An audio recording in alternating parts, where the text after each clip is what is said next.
it's Jeannie from A1 Vacuum and Sewing, and I'm getting ready to stitch out Soda Crush. I'm just going to bust out the next 3 blocks and get this thing finished because we have a lot coming up. So I'm using my 7x12 because all of these are 6x8 or 6.5 by 8.5. When you add the quilting, let me go ahead and add my muslin to the hoop, and I'm using my muslin because I like the way it feels. Muslin to me is softer, so, and more pliable and less plasticky than the no-show mesh. So that is how I'm doing it. So let me go ahead and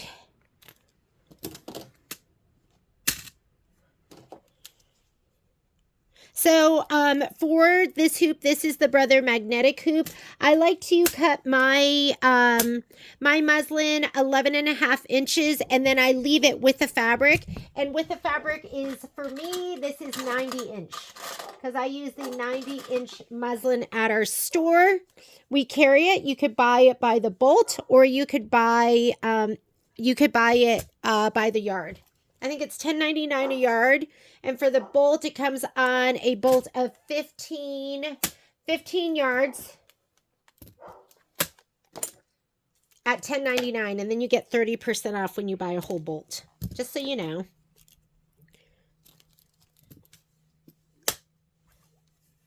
And we are hooped and ready to go. Okay? I'm going to put that on my machine after I get it started. And let's go ahead and look at what fabric we need. So this is Soda Crush. Let me find mine that says Soda Crush. And the background fabric looks just like this. And we only have, oh, I have 2 in here, but they're both exactly the same size. So I'm just going to take one off. The other one's going to be for Cupid's Cupcakes. And guess what? Last night, I did the rest of the scan and cut video, so all my pieces are ready to go. Here they are. I have them kind of all put together because I'm going to be using these for the next 3, but you might as well grab the ones we need. So I need this one for the house. So they're cut to size. There was a little cup right here. And we had a window. Do we have a window? 1 window for this one. Hopefully that's the right window. I did cut the other windows, didn't I? I thought I did. Where are the other windows? There should be 2 more. A round one and then another square one, I thought. Okay, might have to look for that. And then this long piece right here. And those are easy to just do the regular applique and trim. But yes, I did pre-cut all of those. All right, let's go on over to the machine. Here's the embellishment kit. I finally took one home. I've just been using whatever. And it does call for some other stuff. So it's going to call for clear vinyl. Oh, I brought home some really fun vinyl. I brought this home. Is this amazing? I love this. So I thought maybe I would use this under the sign because it'll just make it even that much more incredible. I got this on Amazon. And if you go to our website, a1vacandsew.net, there's an affiliate link for this. I think it's like holographic vinyl. If you go to the affiliate link and just go all the way down to the bottom, you'll see it. And it'll show sold out, but there'll be a link that'll take you to Amazon. So I'm going to use this. And is that it? Let's get started. Now that I found that vinyl, it just feels like the other stuff is boring. Okay, let me go ahead and we're going to go here to the pocket. I am on a Brother Avenir, and this is the quilting design that we want with all the writing on it. It is called Candy 1 6x8. So I loaded all of those beforehand through Design Database Transfer. If you bring it in via USB, you touch this. I'm going to come right here. I did a really great video with Design Database Transfer, so you can find that on our YouTube page. I mean, it's not great, but hopefully I'll explain it to you. It's good. I don't like calling those things great. So I'm going to go ahead and set that, and I'm going to add, and we're going to add the Soda Crush. Soda Crush, Soda Crush. Oops, got to go here to my designs. And we are going Soda Crush, which is this one. And we're going to set it. And if you look here And I have a spreadsheet too. You can find these on the sew along page. This should be posted. So, oh, are you noticing my fancy nails? I know normally they're very scary, but somebody gifted Violet and I a pedicure and a manicure, and I got my fingers done. And guess what? I feel like I should do it more often. So maybe I'll do it more often. Here we go. Align with bottom of quilting design. So I put that in here, all your important information, the design, what page it's on, polymesh or muslin for your stabilizer, what quilt design, the size, the thread that's recommended for the quilt design, even though I'm going to be using my hollow shimmer.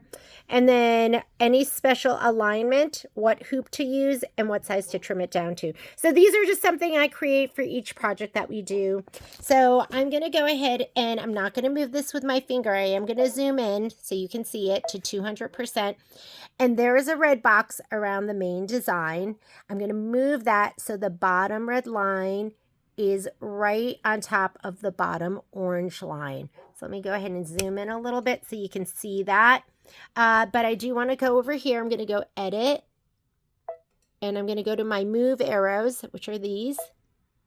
And now I'm going to use this down arrow right here until that red line is on that bottom orange line.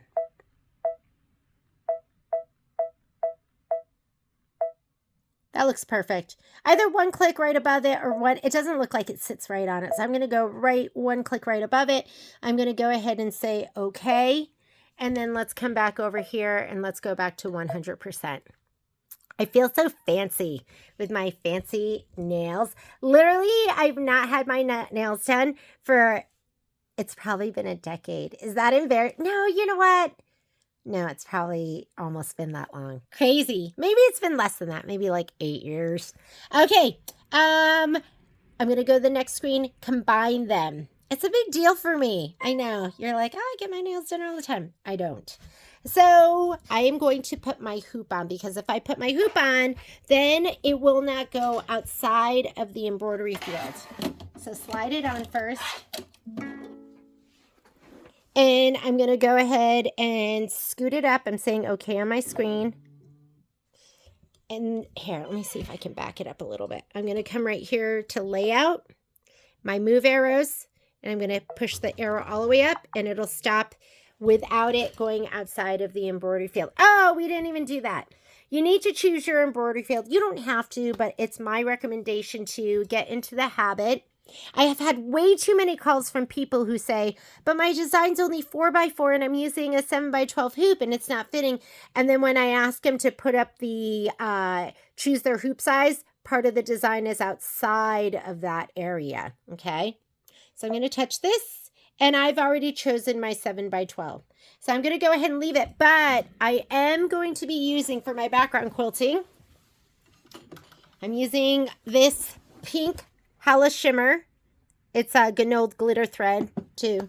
And with this, I like to stitch at 600 stitches per minute. And I like to take my embroidery tension to -2. We're going to switch it back when we're done because we don't want to stitch that slowly. I'm going to say okay. And we are ready to go. Let me go ahead. Put your thread on the vertical spool stand. I find I'm much more successful when I'm using my small threads on the vertical. On the horizontal, I struggle. Let me take out my white thread. Almost done with this one. Ooh, ooh. Okay. So yes, Violet and I were gifted a mani-pedi and we went and got our nails done. And then we were talking about it. And I used to take, you know, when they're like little kids. And I used to spend more time on myself. I used to be a stay-at-home mom. So that was like just a fun thing we would do. Okay. I don't know why I did that because we have some other things to do before I do my quilting. Okay, I'm going to take that out. I never pull it back. I just unthread it in the opposite direction. I'm going to put a different color in that we can see so that we can see our placement line. Sometimes when I get talking, I stop thinking. And then I start going into autopilot and doing things that I don't necessarily want to be doing. I'm going to put in Tango. Okay. Because you want to see, I want you to see the placement line for your batting and also the tack down for your background fabric. We'll put that other stuff back in a minute. It's okay. It's good for you to know where you're going, what you're doing, why you're doing it. Since I have regular thread in there, settings, back up to 800 stitches per minute. Why only 800? If you use this magnetic hoop, that's the fastest you can go. And then I'm going to take my tension back to default, which is 0, 0, and say okay. Now I'm going to go ahead and hit start, and it is going to do the placement stitch for the batting. Let me get... Oh, the other thing I'm going to do is heat up my clover iron. I'm going to get my spray tent and my spray. And I need my little mat.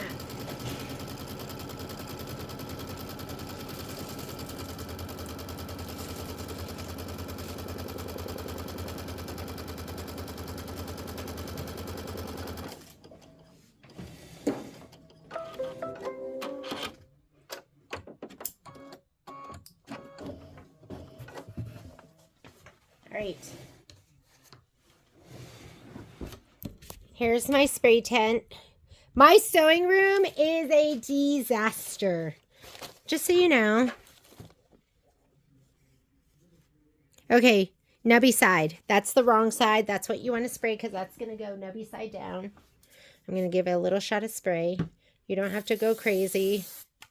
And then my background fabric. And this is the white dot. You see the dots on dot. So wrong side, which is going to be your SF101 side. Make sure if you see like a random thread or something that you pick it off because it will shadow through. And I don't know about you guys, but that stuff drives me crazy. All right. Let's come back over here. And you can spray your applique pieces if you are not doing scan and cut. Go ahead and spray those. We're going to fit this right inside the box. And now I'm going to be mindful of this. I have a part that doesn't have the SF101. Okay, I'm distracted by the beauty of my nails because I never do them. And so they look so good to me. Oh my God, I'm so sorry. All right. And we have to go, we're going to be skipping some steps. So in order to do that, this is the button that you want to touch where you see the needle, which goes minus and plus. And we're going to skip this step. So this step here is the tack down for the batting. So we did the placement and we laid the batting. This is the tack down for the batting, but we cut ours to size. So we're just going to skip that. That's the placement stitch for the background fabric. We already laid ours down and just centered it to the batting, so we can skip that. And that's the tack down for the background. We are going to do that step. And if you want to do tack down for your batting and trim, and you want to do a placement for your background and then the tack down, you can. But if you do it the way we're doing it right now, you can skip steps 2 and 3. So you're going to do step 1 and 4. All right, let's do the tack down.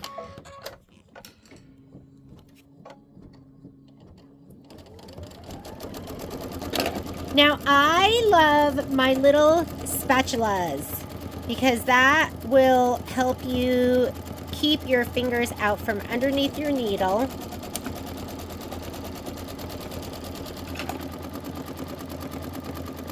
Okay, color you can see. So the tango is perfect. And now I'm ready for the quilting stitch. And if you look at your screen, that's what you should see next. And I see that on my screen. So now I'm going to put in my Hollow Shimmer glitter thread. This one is light pink. It's kind of a lot. I look at this and I go, oh, that's kind of a lot, but it's still really cute.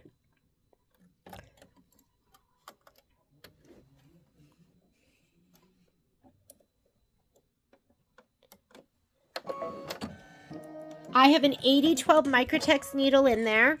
Again, I'm going to change my settings. I'm going to take my speed down to 600. And I'm going to take my embroidery tension down to, no, that's foot height. Embroidery tension down to -2 and say okay. All right, and I will manage my thread a little bit on the top, meaning it likes to kind of kink. So, and I want to make sure it doesn't get caught. Oh, I don't know what happened just then. Let me see if I can figure it out. Let's just start again because it looks like it's stitching, right? All right, for some reason, oh, look at that. Do you see that? Okay, I'm gonna cut. Machine knows what's up. Let me go ahead and redo my bobbin. Make sure that feels good. I cannot remember the last time I took off my needle plate and cleaned everything out. Easiest thing to do is just rethread. So that's what I'm going to do. I'm going to take these stitches out too. Ooh, they just popped right out. So maybe it wasn't catching. All right. That feels good. I'm going to rethread this upper really quickly. Just make sure it's good. If I did the bottom, might as well do the top.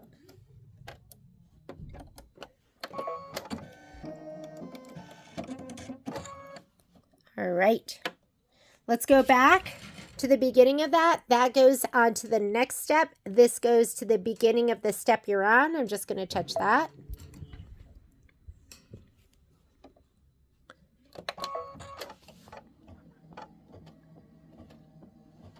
Machine knows better than me. Okay, likes that. All right, we've got 9 minutes of stitching.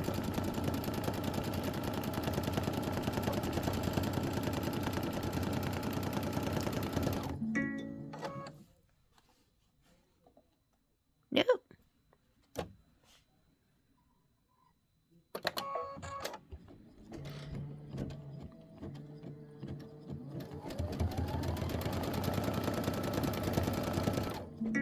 All right, let me figure this out. Be right back.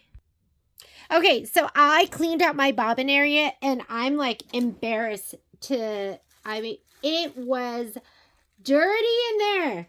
I was pulling out big, huge chunks of stuff like this. It was nasty. So then Jeannie, what was your stitch count? Okay, my stitch count was 2.5 million stitches. And what's the service interval? The service interval, there's Patrick. With my unkempt hair. The service interval is 3 million stitches on a combo machine, which sews and embroiders. And I'm just saying, like, yours was a good example because we serviced it this fall. There's Violet. Hi, Violet. We serviced it at 5 million stitches. And this is just an example of what happens to a machine over the course of 3 million stitches, right? Like, as soon as I opened it up, you were like, look at how dirty it is. And then, well, I couldn't see in here. Well, that's what I'm saying, but I opened it up and you were like... Was it dirty in there? It was like super dirty. Okay, so the cover's off right now. We do not recommend you do this. I have never removed my covers myself. One day Patrick was out hunting and I was desperate. And so I started to take it out. And then I was like, oh, this is way more complicated than I thought. So what we found, and I cleaned everything out in my bobbin area and it still was not stitching right. So I got Patrick and said, I think I have something in my upper thread tension. And this is what we pulled out. This was like wrapped around the spring and it was just a piece of debris and it was like kind of hard, but this was stuck in there and that was it. And I said to Patrick, I've never gotten anything stuck in my upper thread tension. I've never brought it into the shop and been like, oh, there's something stuck in my upper thread tension. That was all that was in there. I thought I was going to have some thread wrapped up, and it was just this chunk of debris. Now, this is the kind of stuff I'll pull out of my bobbin case on my 10 needle. Actually, nothing even this big, like even smaller stuff, and that will ruin my tension. So now we're going to go for it. We're not putting the cover on until I start stitching. So let's go ahead and start stitching. And hopefully that'll be it. Oh, wait. Hang on. Hang on. Why is it stitching there? Okay, that looks right. I don't remember it starting there before, so I was just doing it again. There we go. Oh, you know what it is? I had to reload my design. I didn't move it to the top. Hang on just a second. Okay, I had to move it up. I had to start over because I had to reload it. And when I reloaded it, I didn't move the design up. But I think it looks like we're back in business. So hopefully, because my... even that little piece would cause a big issue. Yeah, Patrick says even that little piece would cause a big issue. It's not loopy on top at all. Well, you know, there's a couple spots. The other thing you really should have on here is a spool net. Like, you need a spool net because that's going to control the rate at which this speeds out. Otherwise, it throws out really inconsistent amounts of thread at a time. So just so you know, spool net. Whoop! You guys didn't have a good view there. Sorry. All right. Okay. We'll be back. What do you want from the Korean grocery icon? Oh, you gotta look at the recipe. You need daikon. We have onion. Have Violet look at the recipe and call it. Go get Manchi upstairs.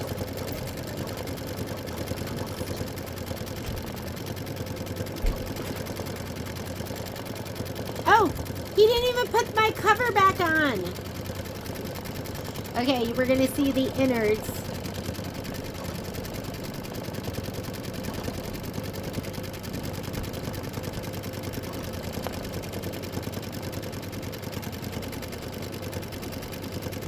No. Does that say hot?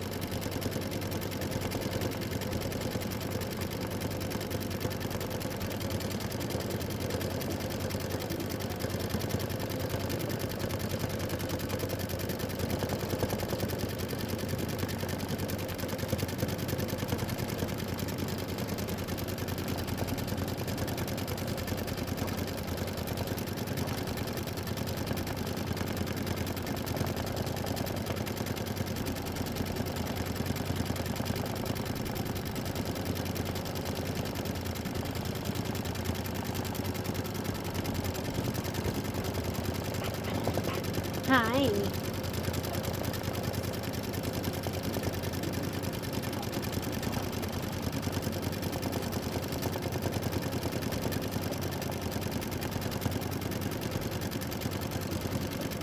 If you guys hear heavy breathing, it's not me. It's Poppy. Well, sometimes it's me.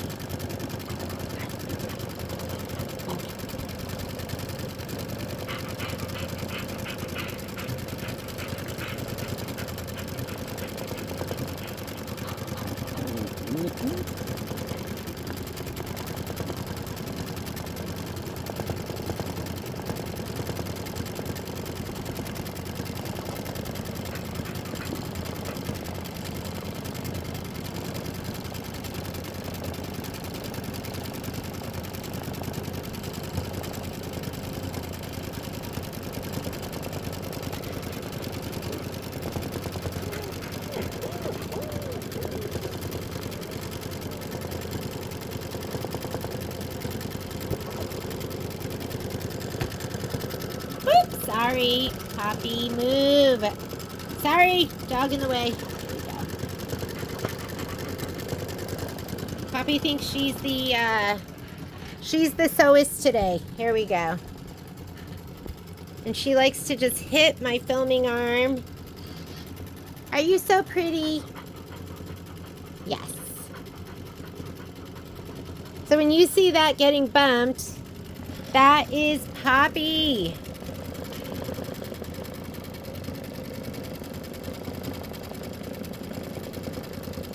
Now it's working like a charm. What is that? It broke a couple of times right in the very beginning. Don't want to jinx myself either. We're about, I'd say, a little bit more than halfway through.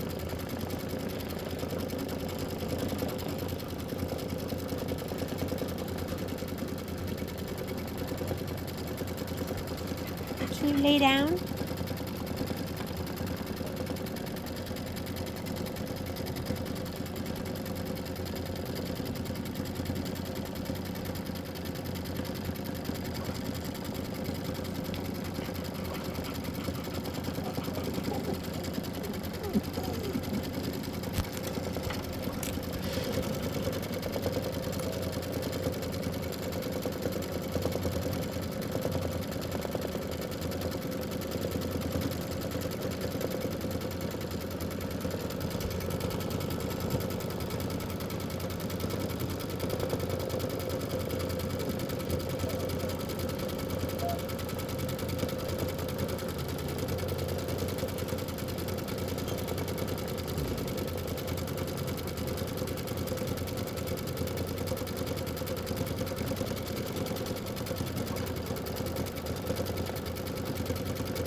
Ah, off to the races. Took me a little while to get started. That is the advantage of living with somebody who can service your machine. I know it can be really frustrating when something's not working right. I don't know if I've ever had a piece of lint in my upper thread. That got into my, you know, he took the cover off and he pointed it out, and quite honestly, I don't know if I would have even noticed it. I thought it was going to be a piece of thread that got wrapped up, but it was not. It was that kind of, it was a little bit of a chunky feeling piece of lint.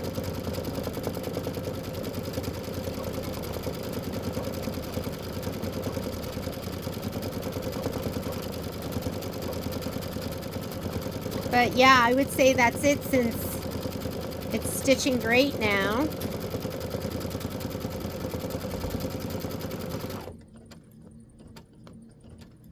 And there we go. We are done with the quilting. Patrick told me he thought I could just take my tension and put it back to the original tension. So I did set it back, but I did take my speed and I slowed it down to 600. So I'm going to go ahead I'm taking the thread off and kind of pulling it, making it nice and smooth. And let's go in here. I'm going to come out to that.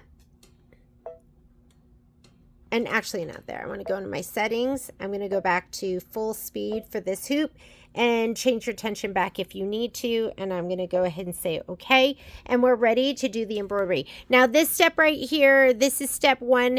If you've done the block by block, which was what I'm doing, then you're going to skip this step. That is for placement of your background fabric. Ours is already laid down. I'm going to go to the next step.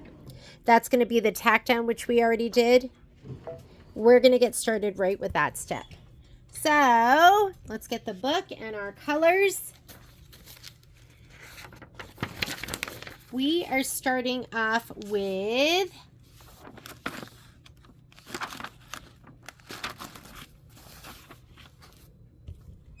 this step right here, which is stitch the sign, hanging bar fill, and chain detail. And it's asking for color M, which is, what is color M? If you want to go back to, I should have like print this out and keep it out. That's going to be Cool Gray 9. It is on page 10. Cool Gray 9. So let's go ahead and put in our Cool Gray 9. And off to the races. Cool Gray 9, Cool Gray 9. My machine looks weird because I don't have my, kind of nice, you know, because I can like see all of this in here. Make sure I'm in the take up lever. I guess, you know what, I mean, I would think they don't want you in there because there's so much that you could damage, I guess. But uh-oh, hang on, just got this wrapped around. Hang on, one more time. Cool Gray 9, Cool Gray 9. There we go. Okay, it's gonna stitch out the sign, hanging bar fill, and chain. Go ahead and do that. And then you want to get color D, and D is Pale Mist. We're going to do a placement line, and then we're going to put down the little cup. So make sure you have your little cup. You're either going to have that piece of ice castle, or you're going to have it pre-cut like mine. So tiny.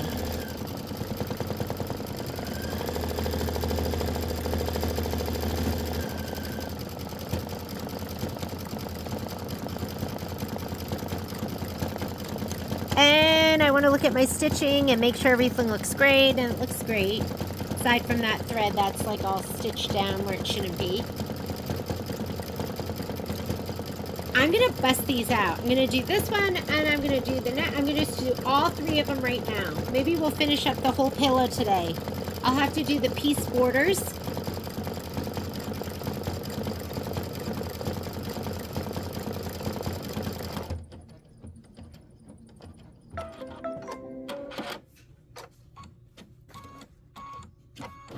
Okay, so we just did this step right here. Now we're going to do step number 4. We're going to do the cut placement, tack down, and trim.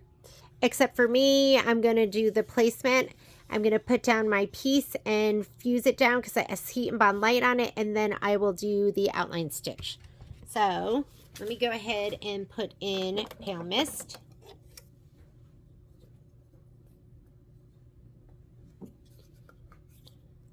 I mean, this is complicated stuff. We do not want you in there. There's like little boards and there's like all sorts of stuff. I've never looked in there. I'm scared of it. Even now, I want my cover on. I'm like, no, put the cover on. But I don't know how to do it, so we'll just leave it like this until Patrick gets home.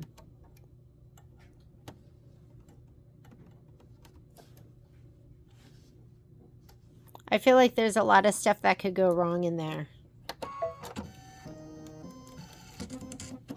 Okay, placement stitch.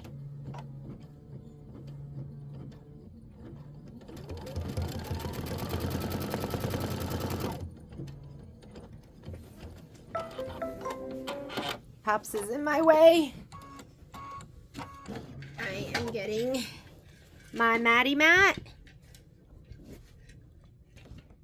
Okay, when I say my mat, I have my little wool mat here. I'm just going to slide it under, just underneath that cup. Pull it back the tiniest bit. That's where it's going to go. I'm going to take my cut fabric and just put it down right in that line. And then I'm also going to grab my little holder, and then I have my clover iron. My clover iron,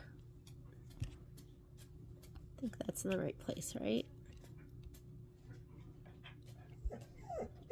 What's that?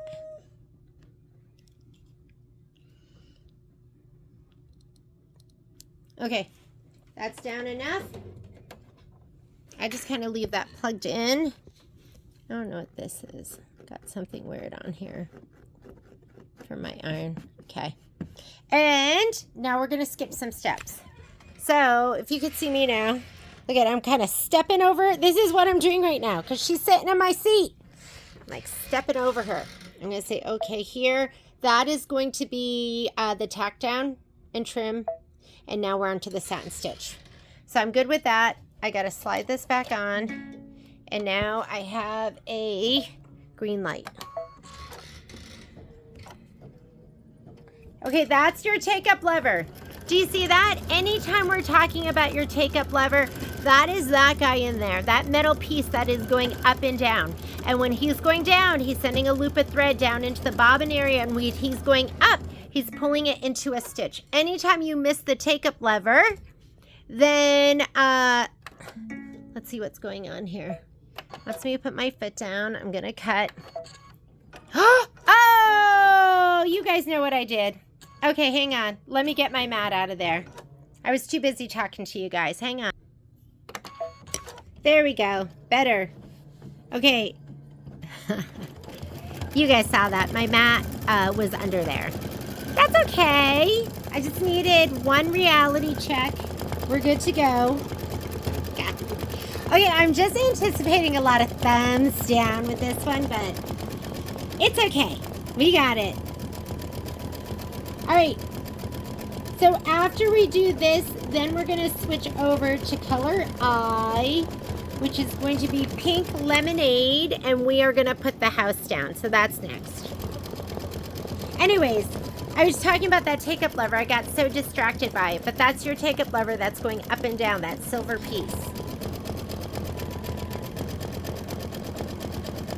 I think the number one issue we have in the store is that people miss their take-up lever in their threading process. And if you ever miss it, the machine will throw loops of thread down into the bobbin area because your needle's still threaded, but the take-up lever won't pull it into a stitch, and you'll get all this knotted up thread underneath the bobbin area.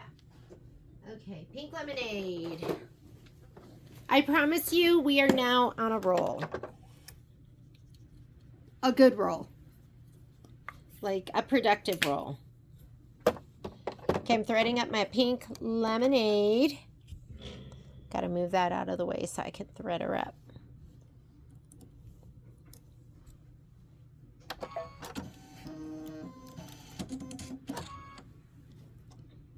Okay, ready? I'm going to let you have the full view of the take-up lever. So it's going to do the placement stitch. See? That's your take-up lever, that metal piece. It's kind of neat seeing it in action. Here's your placement line.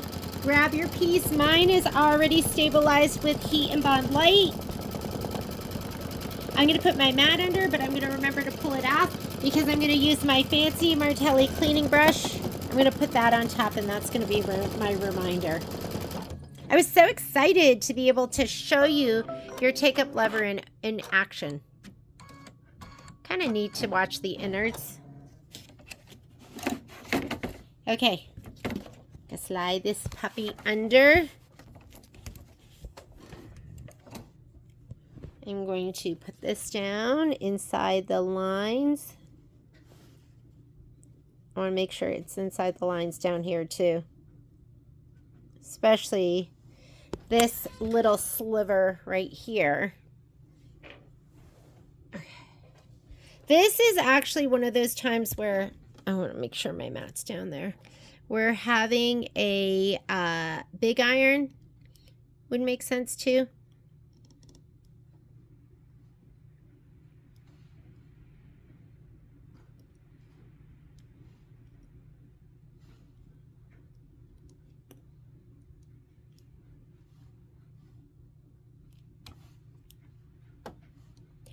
Now, don't forget, I have a wool mat on the underside right now, and that is going to make sure that I'm not getting the bed of my machine, that I'm melting that plastic under there. There's a little wool mat that I slid under there.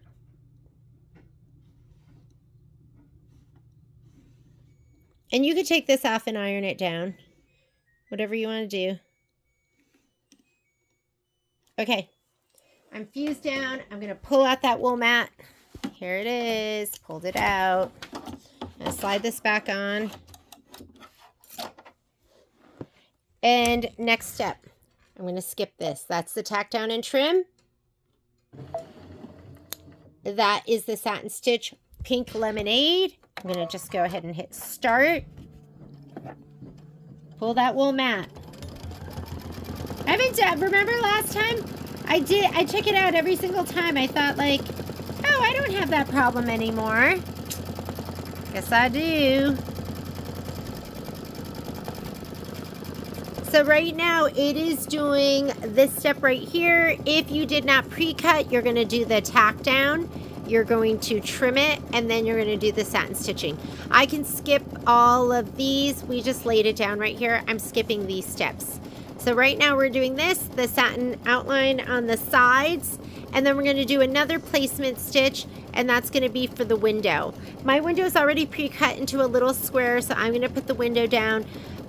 We're just going to fuse it down, and then I'm going to stitch the window crossbars and frame outline, and guess what? There's vinyl, and that's when I'm going to put down that super fun vinyl.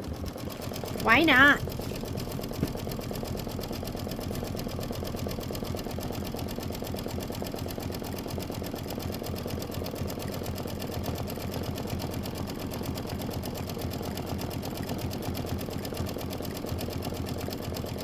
I'm 14 minutes into a 43-minute stitch out.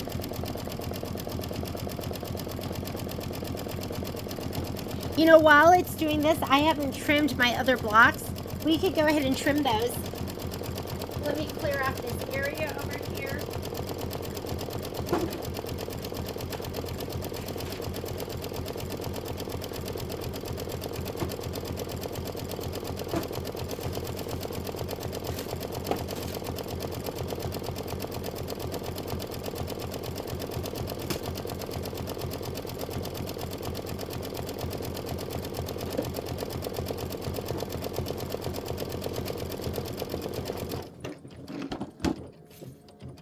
That's one side. Now it's going to do the other side.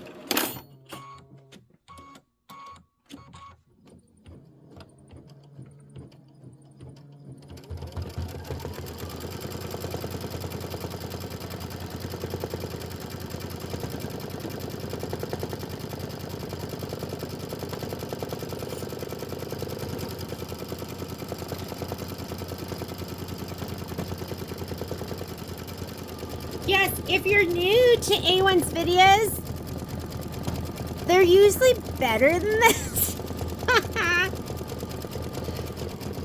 Actually, I usually have something in there that's pretty real life. But some of you are like, oh no, my stitching's way better. Yes, I know, I understand. I understand.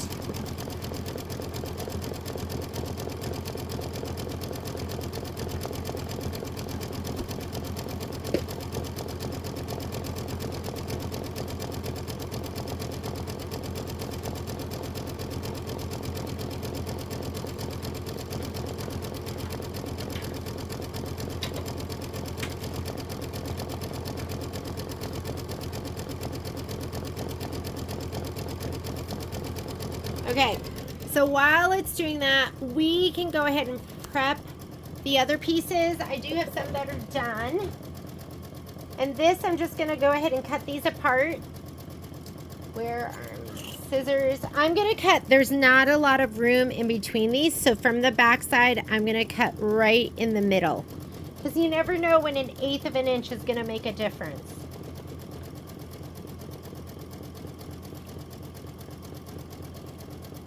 I'm going to take my time with this one.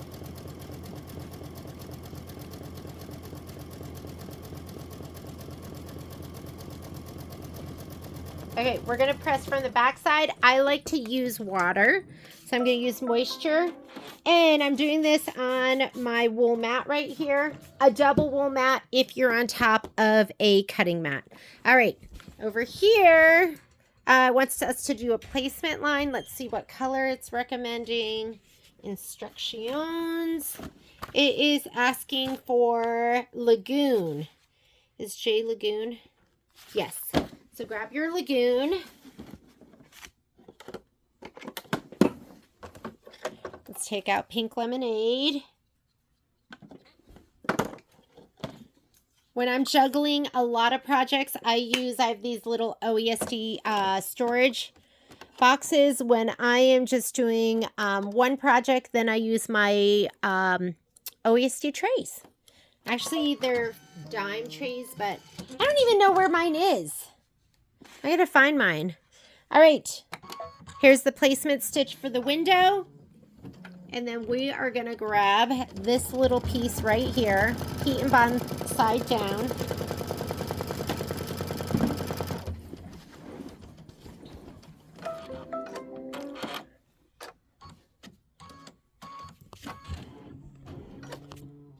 And you slide this under. I'm gonna slide this towards me a little bit. Slide this under, put this down. This has SF 101, heat and bond light. I'm gonna grab my little iron with my little spatula.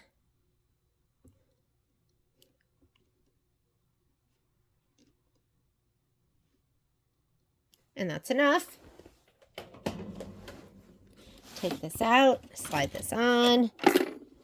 Next step is the tack down and trim. I don't need to do that because I cut mine to size and fused it. So I'm going to skip that, but if you haven't, do your tack down and trim now. And then that's the window in Lagoon. So go ahead and just let it stitch. And while that's stitching, we're going to continue pressing over here. Here we go.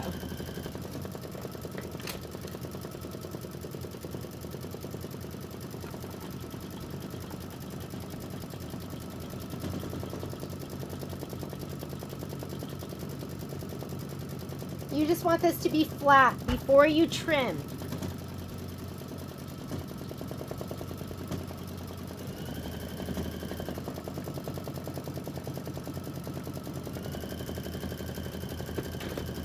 And sometimes you'll get something like that, like a little bit of eyelashing, but this is on my muslin. So, and I could have had that issue with that little piece of thread in there, but I'm just fussy cutting to that, so I'm not really worried about it. That's the outside stitching. All right, you want your rotating mat. And in this case, I don't have a, this is probably 4.5, and I don't have a 4.5 inch pop ruler that's long. I have 4.5 by 4.5 and 4.5 by 6.5, but this right here is probably 4.5 by 8.5. So I'm just going to use a regular ruler. This is my Creative Grids. It's a 4.5 by 12.5. I love this ruler. So let's go ahead and use this. I'm just going to lay this on top. So it's 4.5 by 8.5. And I'm just going to get that underneath the best I can on all sides. It'll never be perfectly on that line. That looks pretty good. Okay, I'm going to cut here. You want to use a rotating mat because you can hold the whole thing and turn. Then it's less repositioning. It'll be more accurate. I'm going to be able to get 3 cuts and then I will have to reposition.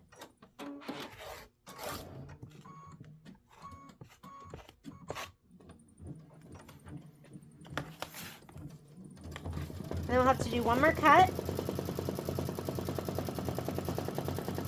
It's my 8.5. I'm going to make sure it fits all the way around.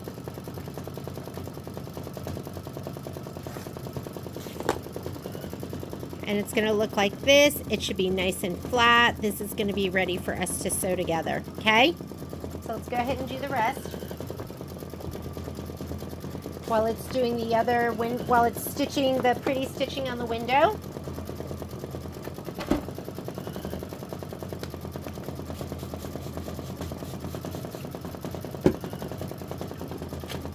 Always press and then trim. And I'm a pretty aggressive presser or ironer.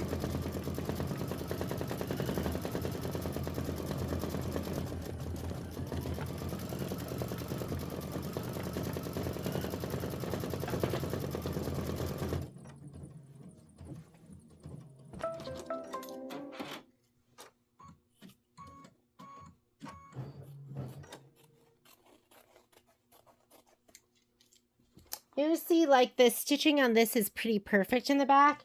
I'm starting to have some tension issues here, so I wonder if that was going on for a little while.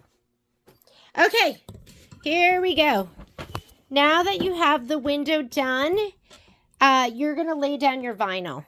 So I'm using that really, really pretty vinyl. Let me look at my instructions because it's going to be a little more fun. So we just did this step right here where we stitch the window crossbars, bar and frame outline. Place the window vinyl tape in place, and you're going to stitch the window tack down line. We're still in Lagoon, and then you're going to trim the vinyl as desired, and then we're going to do the glitter, the white glitter. Before you put your vinyl down, we are going to check and make sure there's no threads or nothing here on the fabric, and then we're going to lay it down, because if it gets stitched down under there, that's it. That's all she wrote. So I have a big old roll. I am going to cut a little piece off of this so I don't have to deal with the big old roll going down.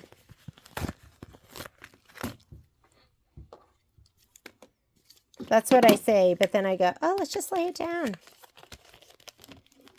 Okay, here we go. I'm going to cut it.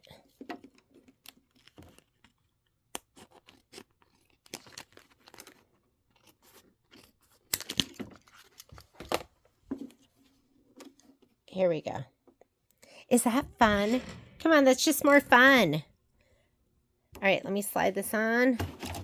And I'm not going to tape it, though. I'm going to let it start stitching, and then I'll just move my hand away. Here we go. Because it's, you know, it's rigid. It's going to stay in place.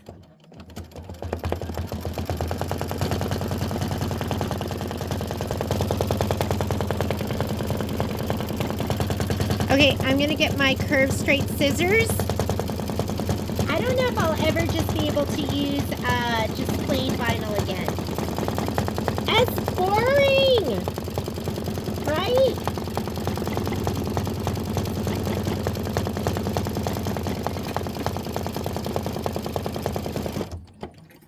So when it says trim as desired, you're going to want to use not your curved, but your curved straight, because that's going to give you a nice straight cut. This will put in little smiley faces, and you don't want that. Okay, so I'm going to just trim right around the edge of the stitching.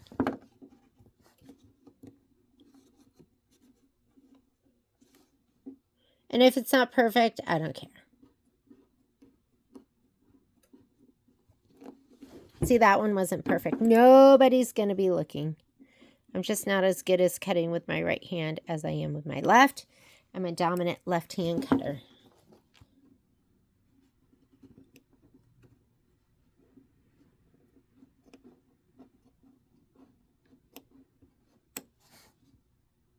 And I like rounded corners, but it's a window. Doesn't it look like so much fun? Okay, we are done with the window. What's our next step? Next step is, I just did this, peel the film from the glitter. Now we're going to do the white glitter. So we're going to do the placement line first. Let's go ahead and do that. Still wants it to be in Lagoon. And now I'm going to grab some white glitter to lay down. I have so much half-used glitter. I'm going to grab that first.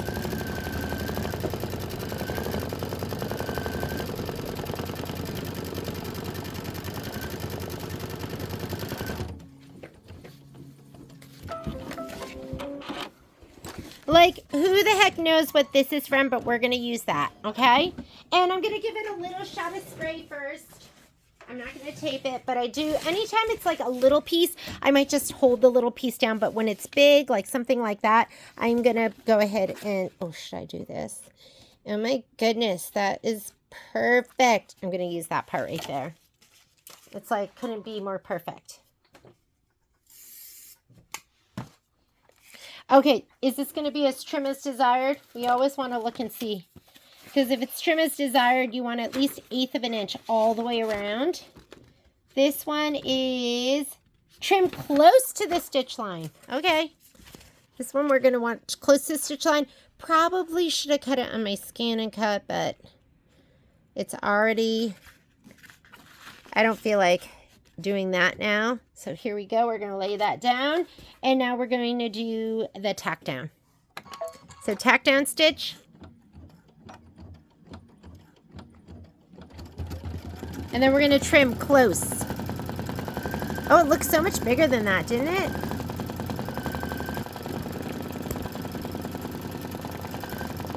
Wanted to reach in there, right? Was thinking about doing it with my finger. But now when I have a spatula right next to me.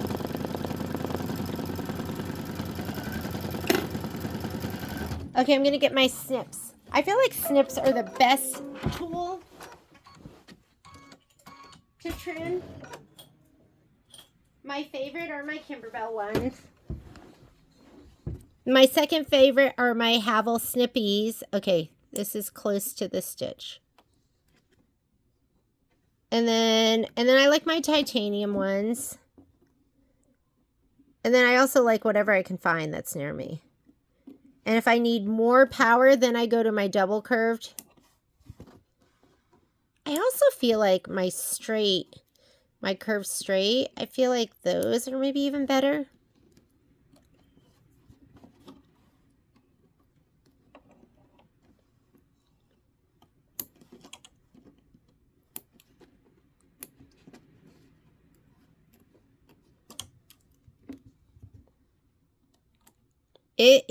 The wind is whipping here.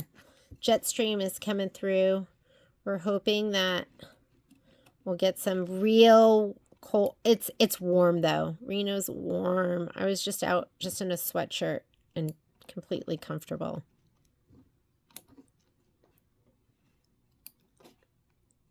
Ooh.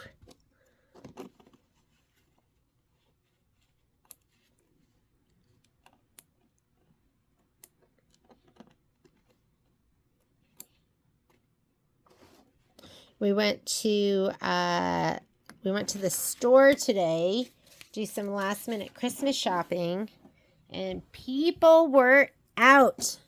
I love this time of year.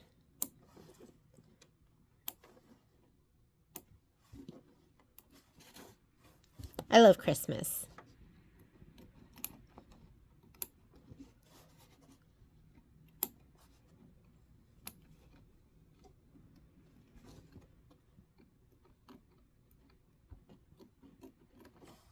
All right, that looks fun. I'm not going to press it just yet.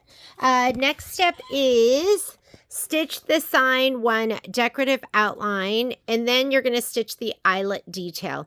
And those eyelets usually mean lights, but I am a rhinestone girl. I'm a rhinestone girl. Oh, I never knew I was going to be a rhinestone girl, but I am a rhinestone girl.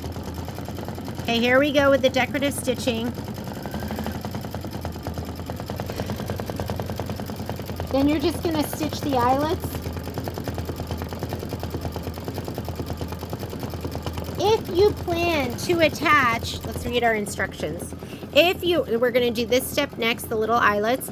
If you plan to attach the drive-through button to the block, skip step 18. If you bought the embellishment kit with the buttons, you're not going to do this step right here. Let's see what the drive-through button looks like. Bet it's cute.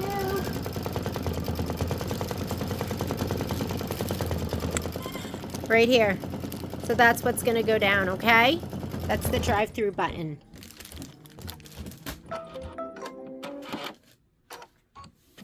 Go ahead and hit start again. It's going to do the little eyelets. It's really important that you get that glitter as close as possible. Like you can tell right here, I didn't do a super great job. I'm not worried about it. So we're going to skip step 18 if you're going to do the button. If not, do that stitch out. So the button will take this place. So if you don't have the button, or maybe you're making 3 or 4 of these and you have one button and then you have to stitch this out, then we're going to stitch the straw and lid fill. So that's going to be next. And then we're going to stitch the soda crush and building line detail. This one is adorable.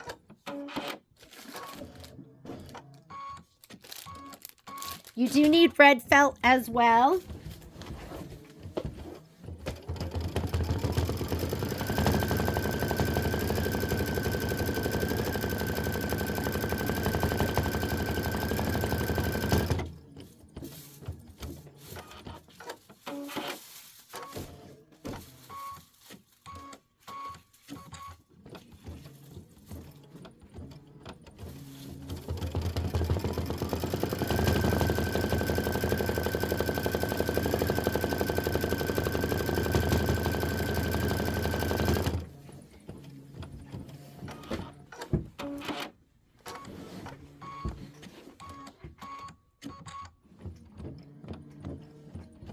"23 minutes in, a little more than halfway through.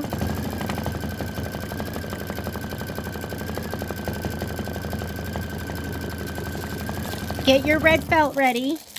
You can get your felt with the Scan-A-Cut. I would do it with a rotary blade. Is it red felt that we need? Red embroidery felt. Should be a 2x3 piece. Here we go. Found mine. Looks just like this. If you don't have it, you could use glitter. You could use, I don't know, any other specialty material that you have. You could just use fabric. But it is going to be like a cut as desired thing.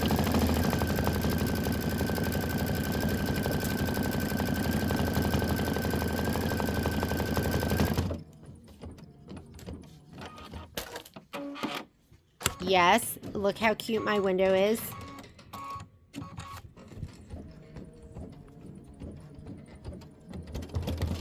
You could fussy cut something in there too. Wouldn't that be fun? You put like a, I don't know, picture of like the love of your life. I could put Patrick Mulligan in that window. That would have been fun. That would have been really funny. Okay, next step. I'm skipping the next step because I'm going to use the button. So make sure you're on this page where you can just easily hit the button. I'm going to skip that. I am going to do that step. That's going to be what, the straw or something like that. That's Lagoon 2. Just leave that color in. And then you're going to get color L, which I think is Cardinal. Yes. So get your Cardinal. That's next. And it's going to stitch that Soda Crush down.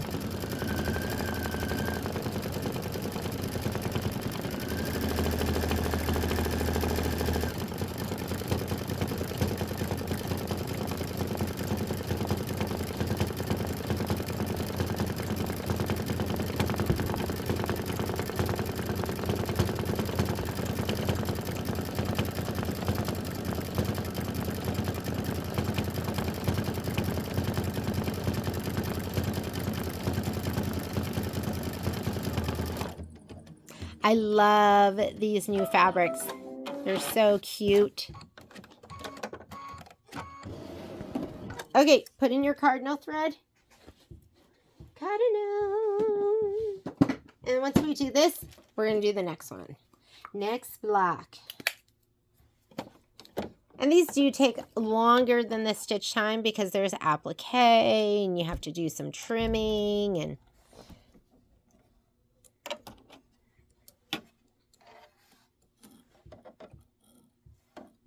Oop. Caught on something.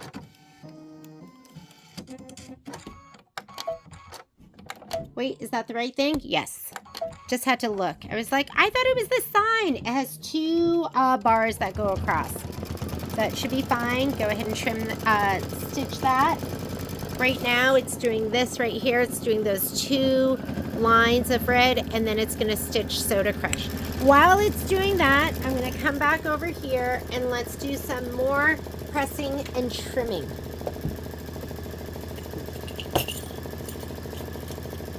Okay, that one's ready. We could trim that, or let's just press all of these. Da, da, da, da, da, da, da, da.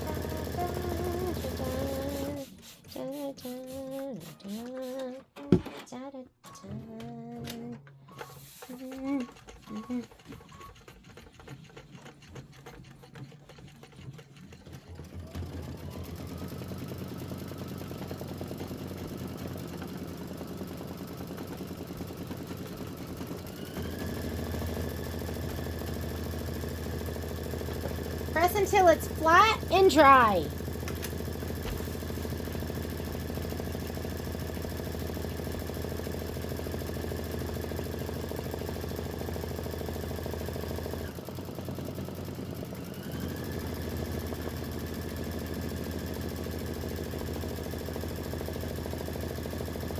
And remember the puckers I had down near here? Gone.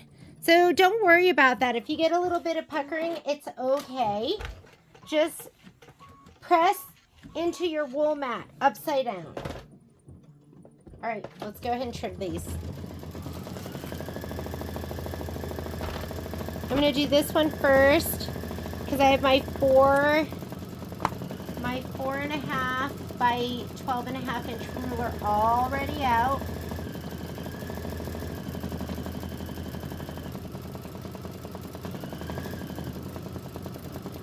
That looks good.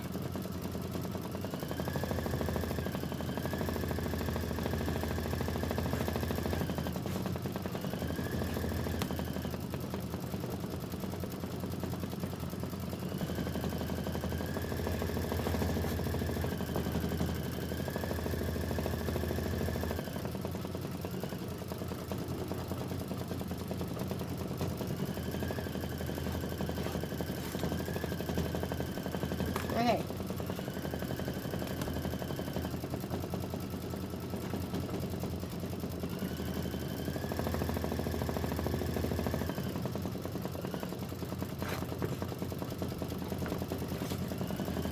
Perfect. I'm going to use my pop rulers for these two. These are the ones that go on the end. So cute. Okay. Poppy, poppy.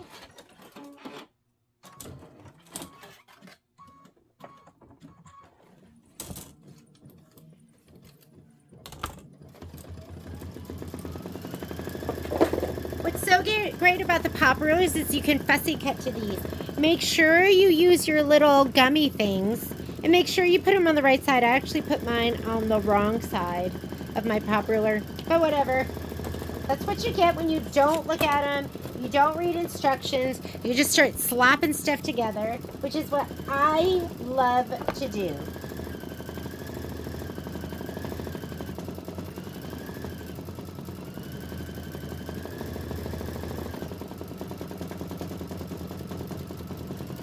All right.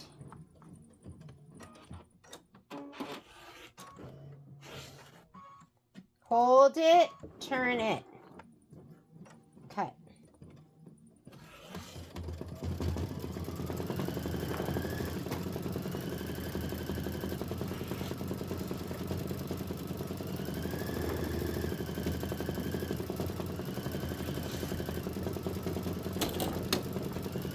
Sometimes you might not get the corner entirely, that's okay.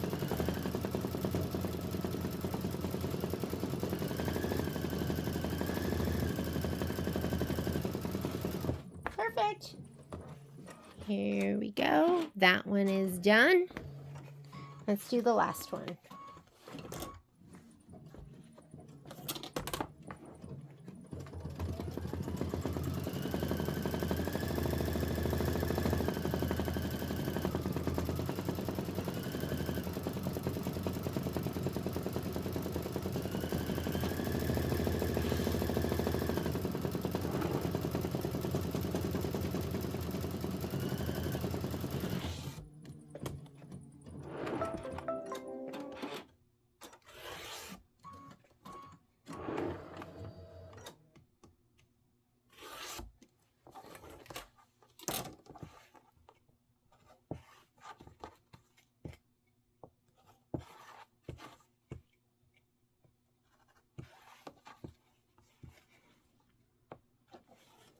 And that one is done. Yay! We're almost done with this one. Okay, here we go. What are we on? Okay, it wants us to stitch out something in white. So let's look at our book. Stitch the tile 1 fills, and then we're going to switch and stitch the tile 2 fills. So let's go ahead and put our white in. I have a filling. I am going to finish up my white spool right now because there was just a little bit of thread left on it. Where is it? Huh. Oh, there it is. Here it is. Let's use it all up.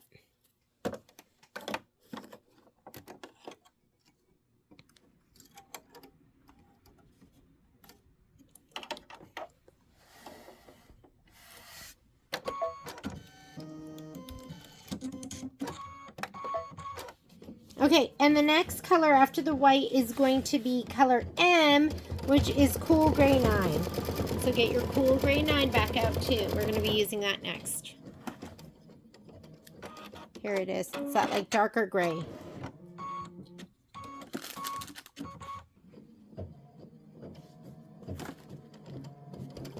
And I'm going to get my fabric ready to do the next block. And the next block is going to be Cupid's Cupcakes. Let me go ahead and find that.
So that puckering and that rippling here, don't worry about that. We're going to press all of that out. It's going to be gorgeous. Ooh, I can't wait to do this. Little cupcake stand. So cute. Do you want to come up here? Come on.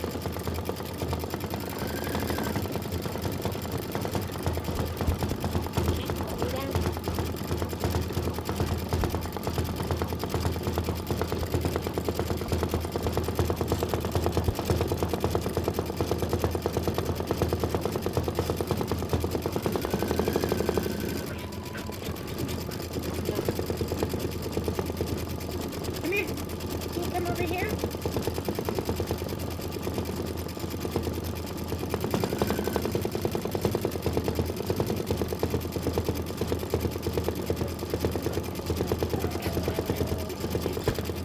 Whoop.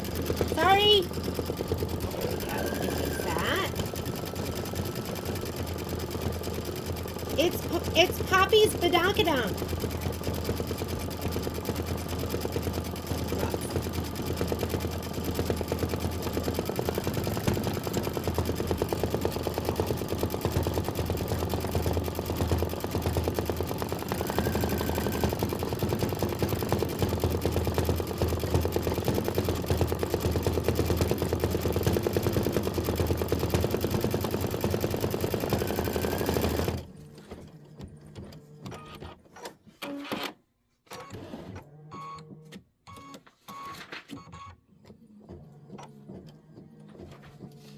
got so nervous because I was just thinking, oh my God, we haven't put this piece down, but it hasn't come up yet.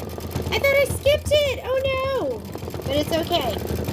It just hasn't happened yet. Don't worry.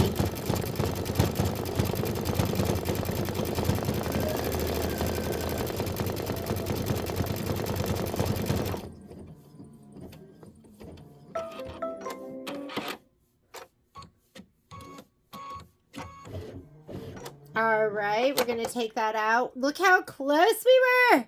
Almost done. Almost. Whoop. Now we're going to put in our Cool Gray 9. Cool Gray 9. Oh, I dropped it. I got to find it now. Hang on. Oh. Where did I drop it?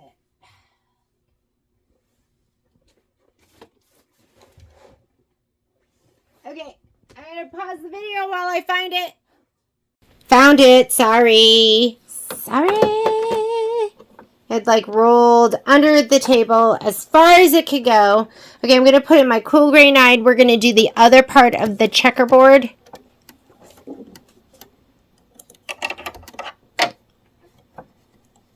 Oh, I was going to cut it on my extra cutter, but I can't because it's attached to my cover, which Patrick didn't put on.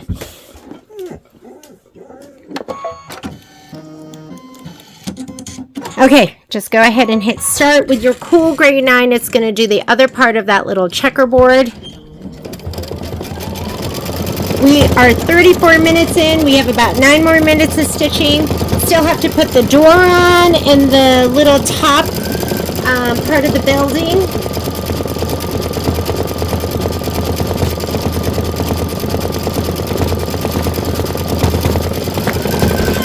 So we are doing this part right here, step number 22, stitch the tiles to fill.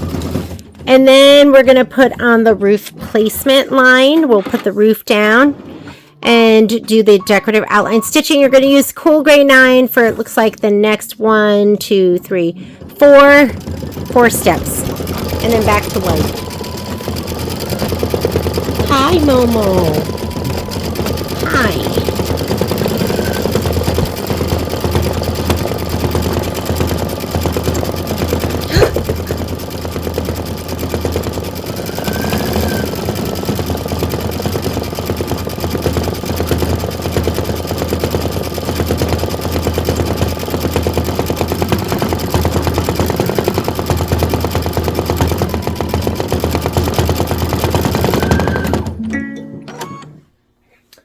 Check and re-thread upper. Oh yeah, looks like my thread.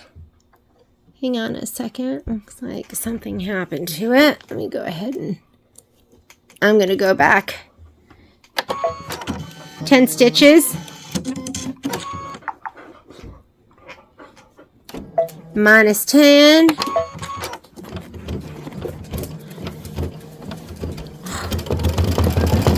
I have an issue. I cannot kick my dogs out of my room.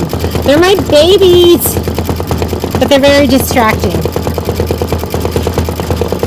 Okay, you can come up.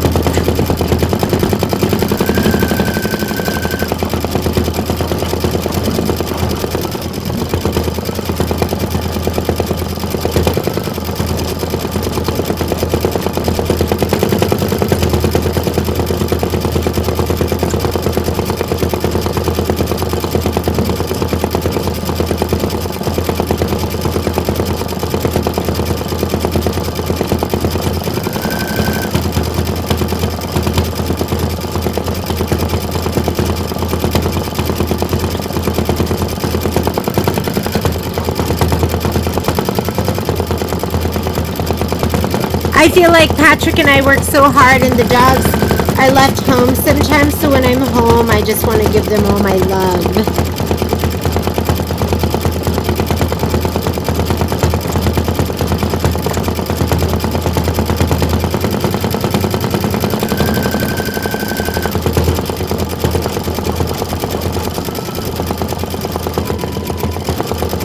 I feel like we're going to need a bobbin change sometime soon, huh?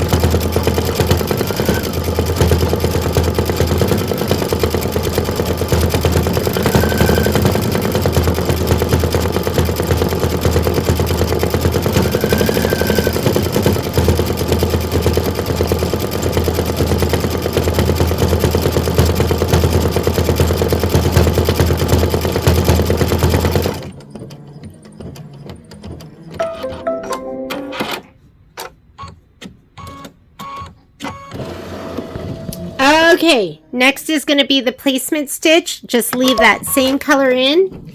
And then we're going to be laying down this little piece. Or yours is bigger if you're going to be trimming it.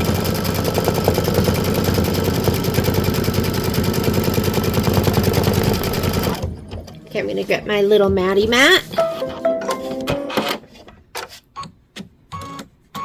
I'm going to go ahead and let me slide this under so it doesn't mount. I'm going to slide it down a little bit. I like to feel and make sure my mat is all the way under there, because the last thing you want to do is, because remember, I'm pressing with this under here, with right on top of my machine. So I'm going to go ahead and just press it down.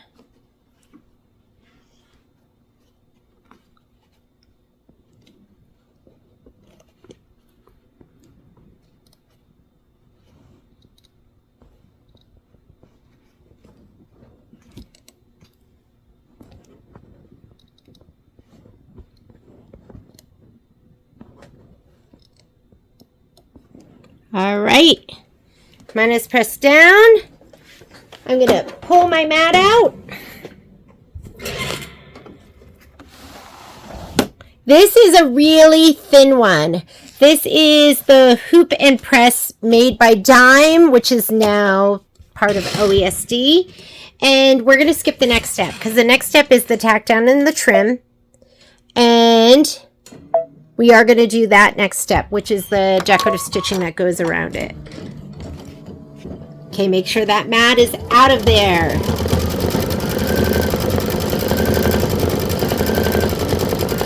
And then we're going to do the door placement.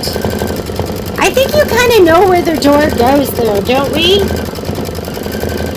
But we'll do it anyways. Want that in white? I am almost out of this white, so I'm going to use my king cone. Might as well. I've got a big king cone of white, glide white. We'll put that in next. This is when the Scan and Cut really shines, when it has one of those stitches where you really need to trim perfectly.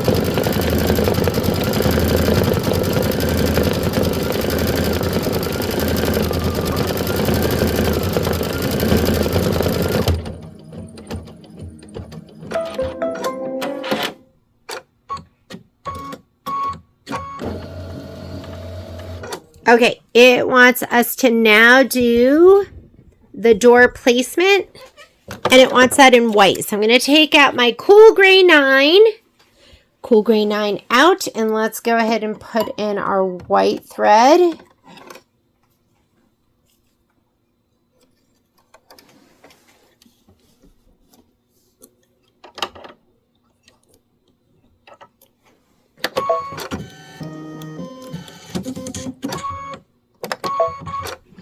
And you're going to get your red felt. Your red felt is going to go down next. Here's my piece right here.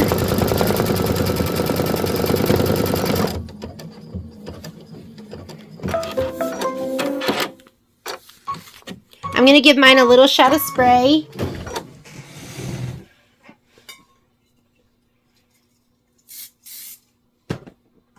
Here we go. I wonder if I could put it down sideways. Could I? I probably could. How much do we need?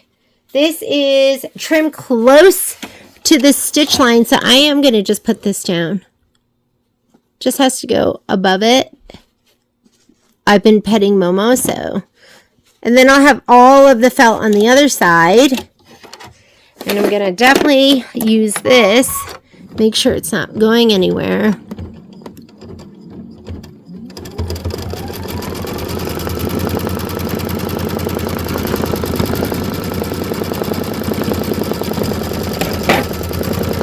We're going to trim it close to the stitch line. Go get your snips.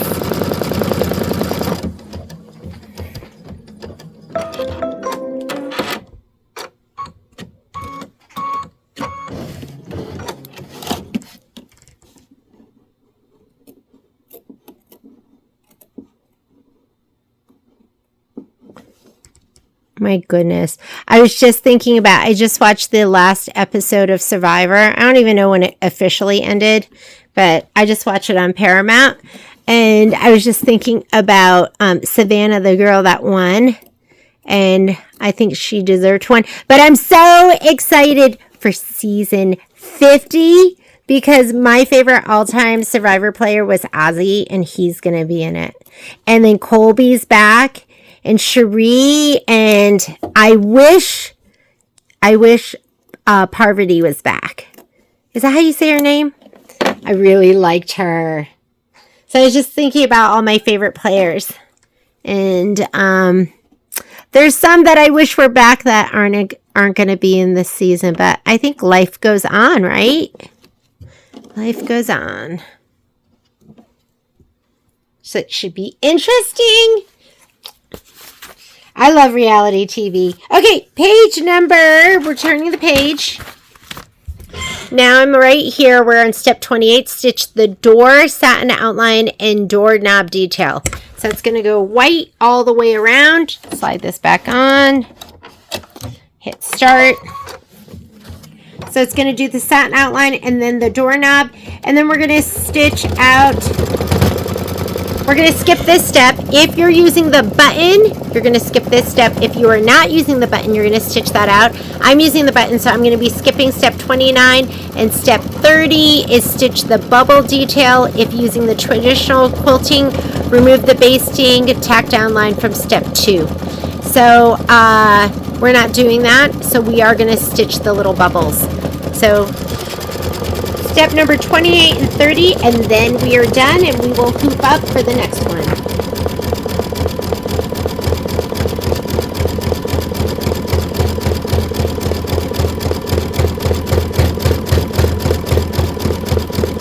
And I am actually going to take my dogs upstairs to feed them. So I'm going to pause this and let it stitch out, and I'll be back when I wonder if it would look better if because you see a little bit of that red. If we maybe used a topper under that, but it'll be okay. Okay, I'll see you in a minute when it's ready to stitch out the bubbles, when we're ready to fast forward. I'm going to pause it for right now. They fooled me. It's not even time to eat. Okay, that actually looks really, really good. And we're going to skip the next step, which is the writing if you're going to use the button. And now we are going to do the bubbles. And I don't know, this one might be my favorite. I mean, it's so cute, just with the white glitter, the vinyl, the red door, the fabric. I absolutely love everything about this block.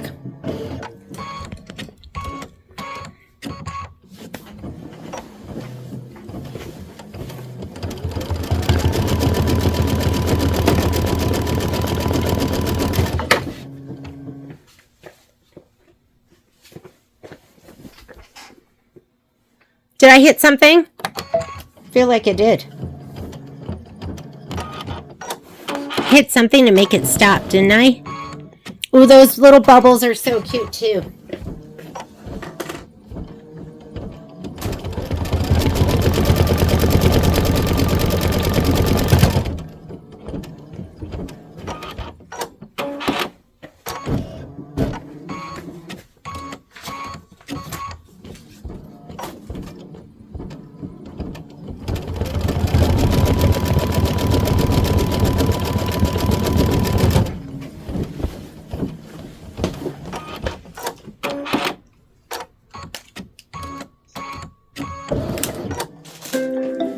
And that is it. And it is absolutely adorable. Let's hoop up.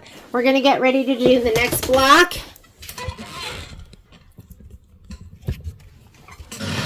Does this look like how your area looks? I want to be, you know, so pro like what you see on highly produced videos. I was trying to clean my machine out with this too.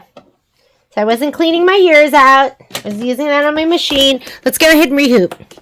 I'm going to leave this one on. I love it. I was super excited about doing these, about doing this because I don't know. It was just so sweet. Let's go ahead and put this up here. I'm going to leave that top one on. That allows you to get as close as possible. You can have about half an inch of that hanging out, a quarter of an inch safely. Ooh, not that much. Here, that's good. Like I said, don't worry about the puckers. Those will all come out when we press.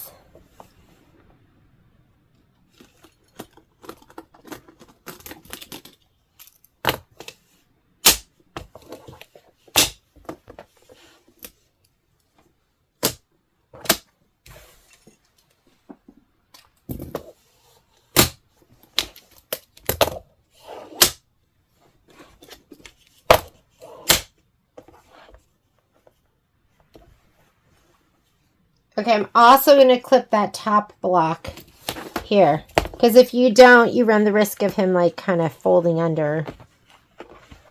I'll just do this.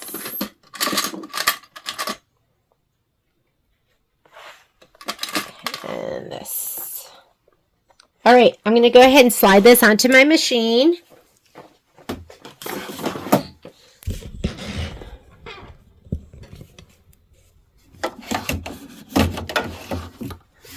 And let's load our next design.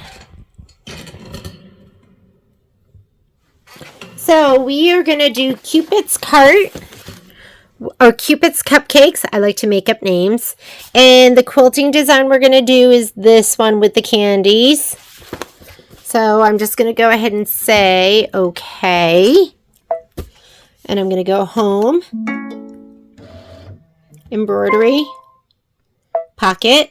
I did my design database transfer, and I'm looking for the candies that go across like this. Make sure it's a 6x8, which it is. I'm going to go ahead and set it, and then I'm going to add, and now we're going to add the next design on top of it.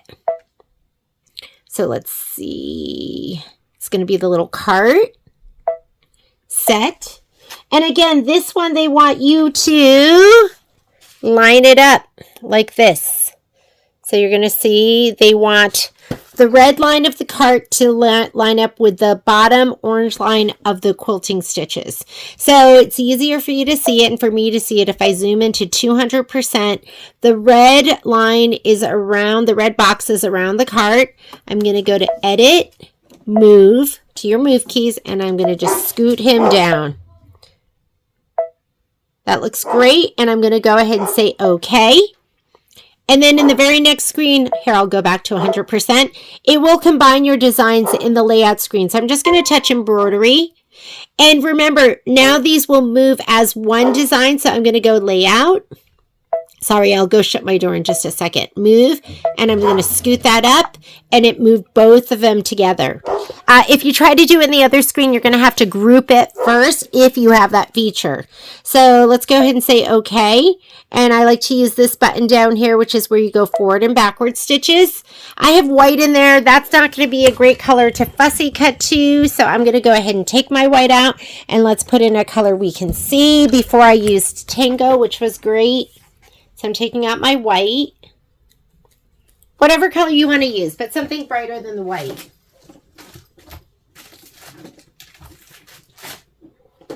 You could use Lagoon if you wanted. So here's my Lagoon.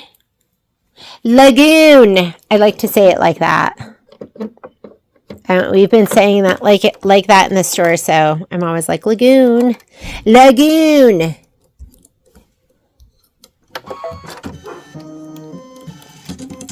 Okay, placement stitch for the batting.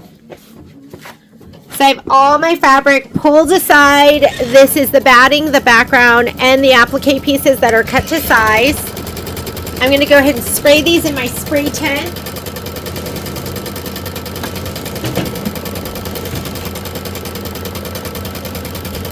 Here we go. These don't have to be sprayed. They have heat and bond light on the back side.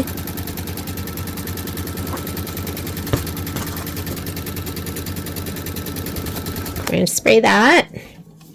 My background piece.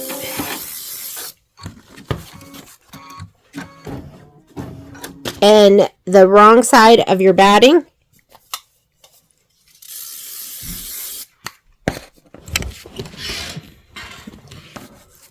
I'm going to lay this down first, right inside my placement line.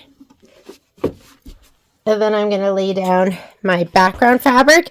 Make sure there's nothing icky on the inside because it will shadow through. And if you're like me, it'll drive you crazy. Oh, look at all the dog hair. I was petting them like crazy. They were laying on top of my ottoman, on top of my fabric. All right, let's skip some steps. This step right here is the tack down and trim for the batting. We don't need that, so I'm going to go to the next step. Background placement stitch. I already laid mine down, so I don't need that. I do want to do the background tack down. So let's go ahead and do this stitch. I like to have my little spatula ready.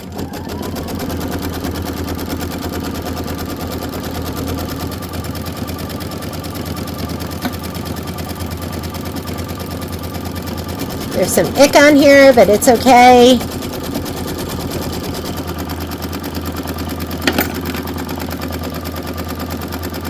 And now we're going to do our quilting stitch.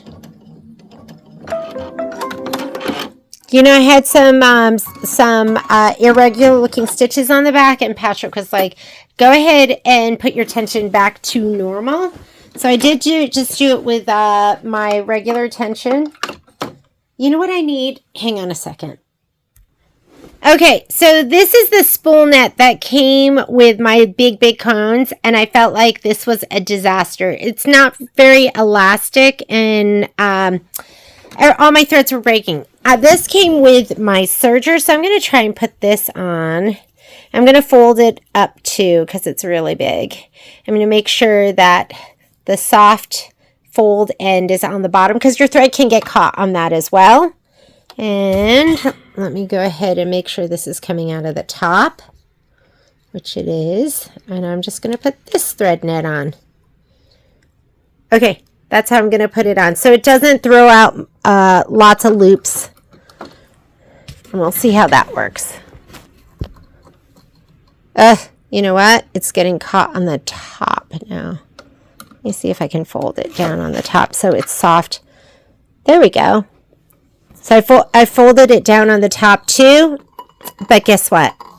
That is a lot of tension. I'm just going to take it off. So I'm just going to kind of feed it by hand.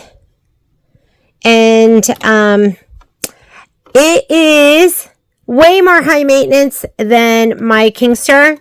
I don't care though. I'm like addicted to it. Just looks so good. It's kind of like that boyfriend that treats you bad, but he looks so good. You don't care? Girl, you don't care. You put up with it. All right, I'm going to turn my speed down. Let's go down to 600. And let's get stitching. This is 7 minutes of stitching. Actually, a little less stitching than the last round of background quilting.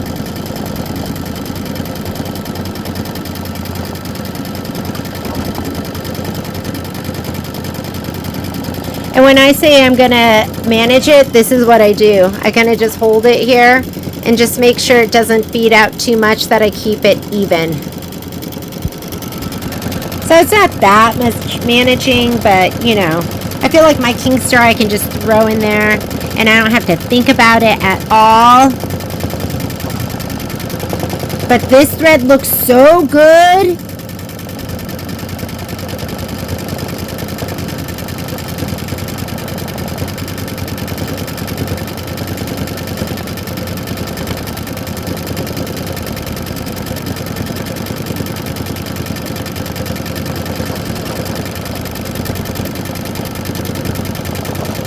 Yeah, I put the spool net on and then I pulled down on the thread just to see how it was feeding out, and it was not feeding out smoothly.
Okay, we're probably about, I'd say 2/3 through.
Right.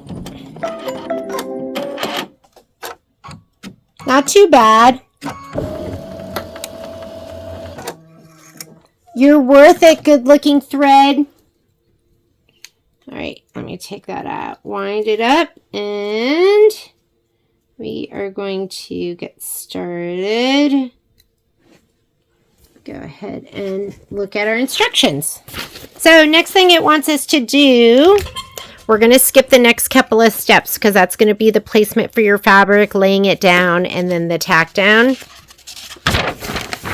And we are going to go to this step right here, which is going to be for the stem. So let's come on over here. We're going to come here, skip that step. We're going to skip the tack down for the background, and we're going to do the little stem. And it wants us to do that in, I think it's aloe. So let me grab my, hopefully that's the right color.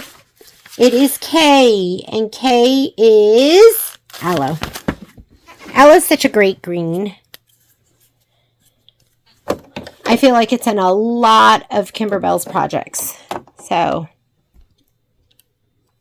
make sure you always have aloe in your stash.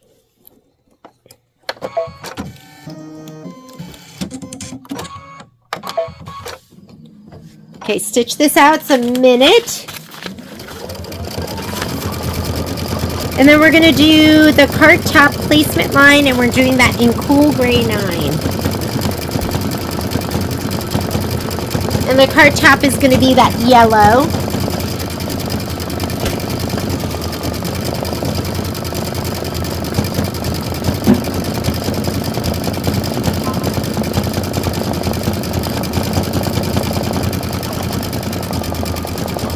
I've never turned one of these into a wall hanging. I feel so tempted to do that instead of a bench pillow. But then I think I might have to think more than I'm used to. You guys post so many pictures. I'm sure I could find something amazing that somebody does where I could just copy it. I go, maybe someday I'll have a bench in my house that I could put these on.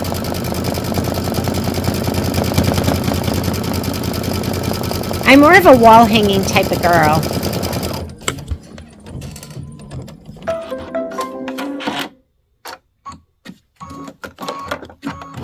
Okay, I'm taking out my aloe. Let's put in Cool Gray 9. We're going to do the placement stitch for the top of the cart. Did I turn up my speed? I don't think I did. Hang on. Let me go into my settings.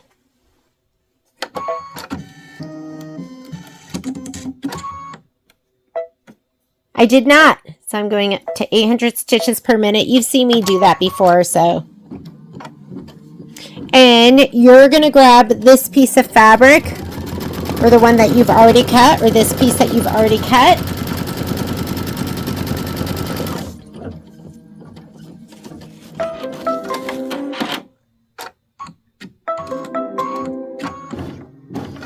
I'm going to pull this down just the tiniest bit, slide my mat under, put this down, make sure it's right where I want it to be. Be mindful of my iron because it's hot.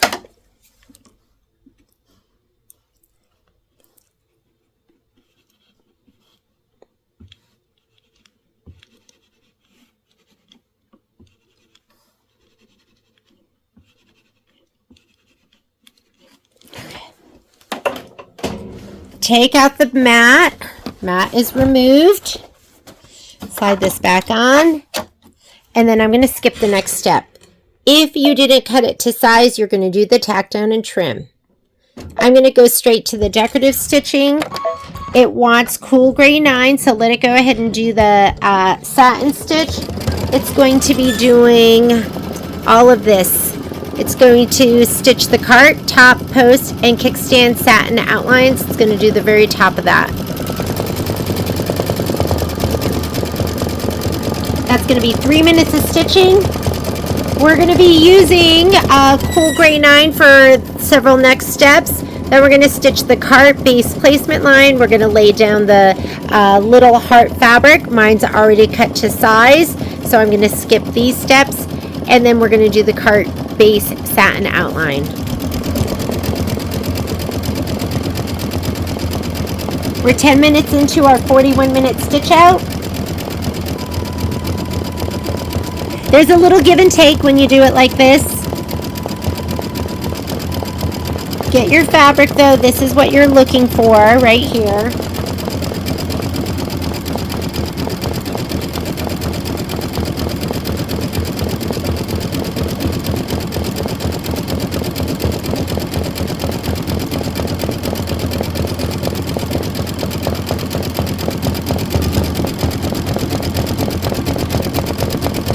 Okay, and I can for real feed them right now, so I'm going to go ahead and pause the video. I'm going to let it finish this step, and then I'll come back for the placement of the bottom of the cart.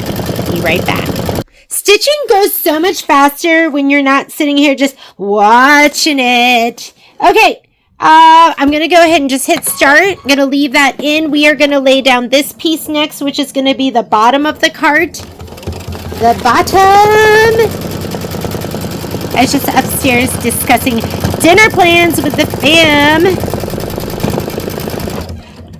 That is my placement stitch. That's so weird, my machine. Did you hear it? It's like it's singing twice. I'm going to put my mat underneath. I'm going to put this down.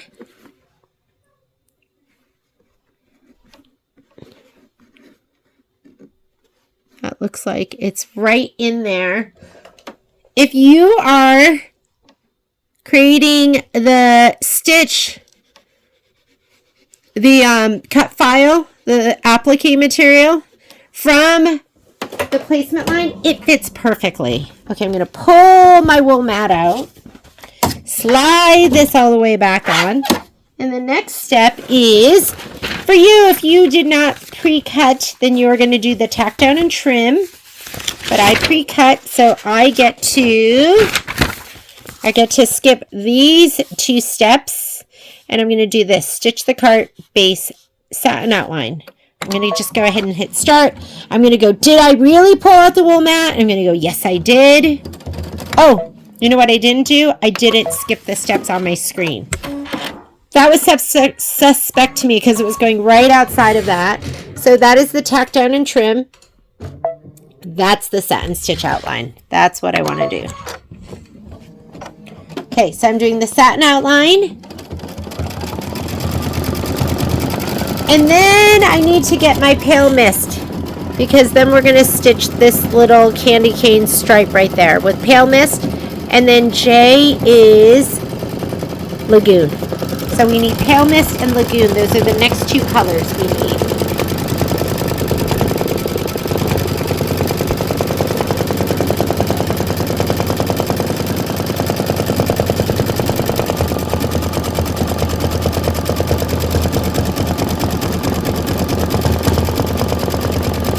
I look at this and I go, oh, would it have been cuter with purple or like any color in the hearts? Might have been cuter with purple.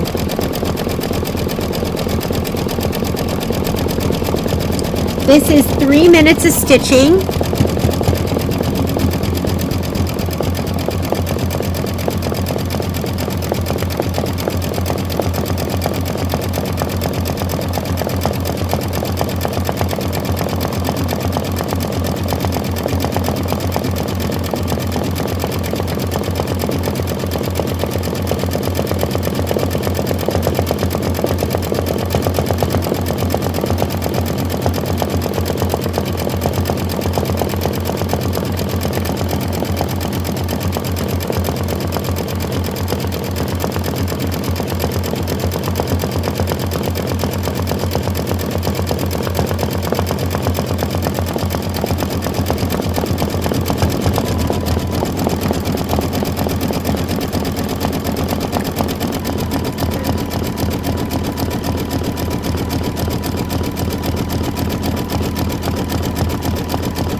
All right, next step. Next step is the pale mist. So go ahead and take out your cool gray 9. Oh, it's still stitching. Hang on. Look at that. I got so impatient, I thought I was done. But I wasn't. That's okay. I thought it was stopping. And I was excited. I was like, I love pale mist. I can't wait to put it in.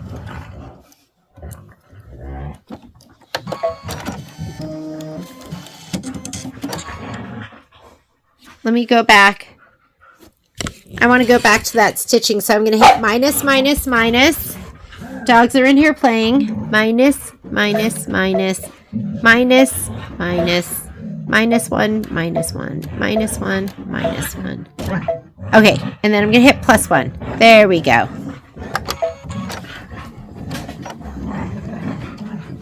They sound like little lines, don't they? Okay, a little bit more of this stitching. I don't know what I was thinking. There's like a ton more. I stopped it, but we got to do that little piece, and then we'll be done. But not quite yet.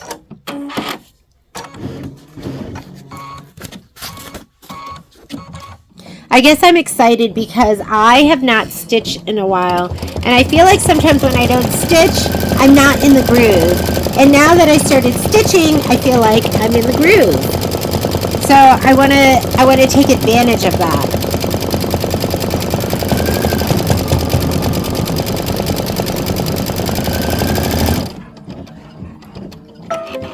Okay, now we're ready. Look at your screen. Make sure that you're seeing the step that you think you're seeing. We were upstairs, Violet and I were upstairs planning the menu. She's got a friend coming over for dinner tonight, so. And they went to the Korean grocery store and they were closed. Very sad.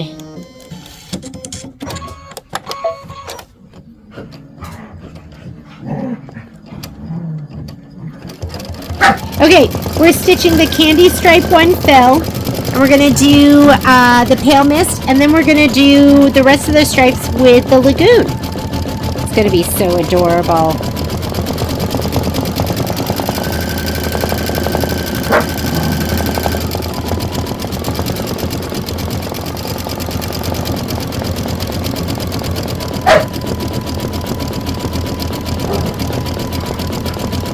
Poppy's so fierce. I feel bad for Momo. She's like, she's about 50 pounds. He's about 60 pounds. She's a little wider than he is. But, she rules the roost.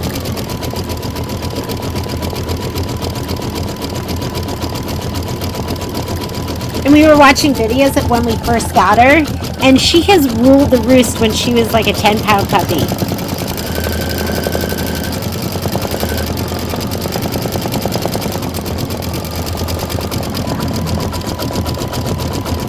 When we brought her home, Momo literally would not even look at me for almost a month. He was not excited about it. It's funny because he loved playing with her, but he did not like sharing his human love. And so he wouldn't even look at Violet and I. The only other time he was so mad at me like that was after I'd had surgery. I slept in the guest room for almost a month because they're really physical. They jump on me. And he would come to the door. I'm going to change out my thread. I'm going to put in Lagoon. He would come to the door and he would beg to come in. He would just cry at the door. And I wouldn't let him in. And he probably did that for maybe like 3 or 4 days, and then he stopped coming to the door. And then when I finally started sleeping in my room again, after I'd healed a bit, he would not even give me any attention for a while. I was like, oh, my dog doesn't love me anymore. And then he came around. He's very sensitive, though. Like a baby, doesn't understand. Oh, this is cute.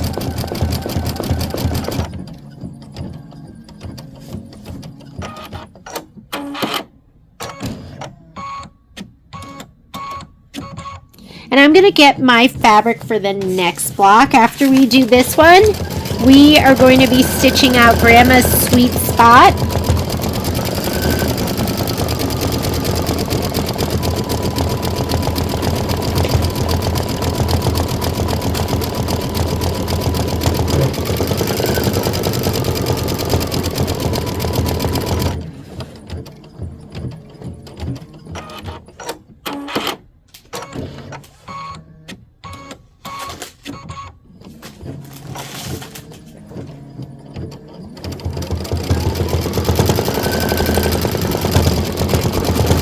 Finding stuff in my room is easier said than done.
All right, we are going to we're going to leave the lagoon in, and we are going to do this step right here, which is stitch the awning scallop fill. Then we're going to stitch the eyelet detail, and then we are going to stitch the outer wheel fill, all of that in lagoon. So the next 3 steps, go ahead and just hit start.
We're at 20 minutes of stitching. We've got 21 to go.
right, you're going to go ahead and hit start again.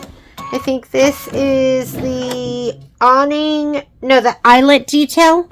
Just go ahead and hit start. You're going to use that same lagoon. And then we're going to do the wheel, the outer wheel fill.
Okay, I'm going to go ahead and just hit start. Let it do the wheel.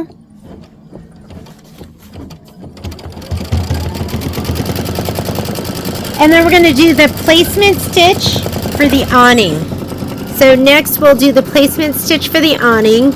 I already have my piece pre-cut right here. Then we'll do tack down, trim, or you might do the tack down and the trim. And then the decorative stitching that goes around the awning. So for the next couple of steps, we're going to be doing pale mist. And then we'll go into, I think H is pink lemonade, but I can't remember, but we'll figure that out. But one of the pinks, and then the inside of the flower.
Alright, let's put in your pale mist.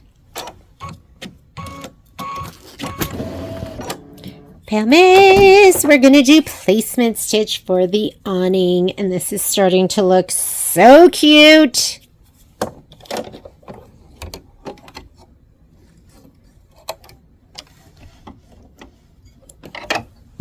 Oops, sorry. Sorry, my filming arm is just in between me and the machine and the stitching. Okay, here we go. Switch to this direction. I'm going to grab my wool mat.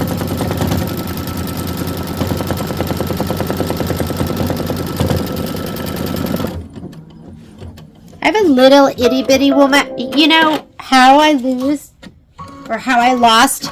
My wool mat came in a set of 4. And I don't know where any of them are except for one, which I can't find right now. Hang on a second. For a second, I got paranoid that that it was being stitched down.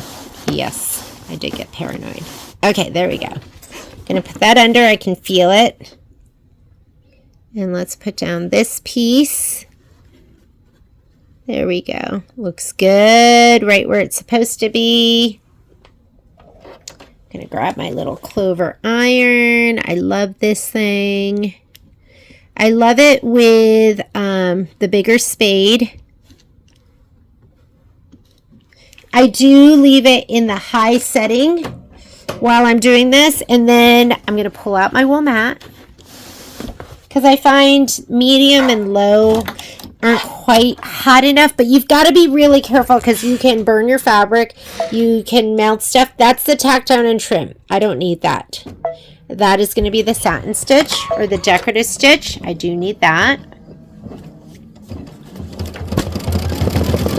And then we're going to do the outer fill of the wheel. Oh, and this is going to be, looks like the Kimberbell stitch. See?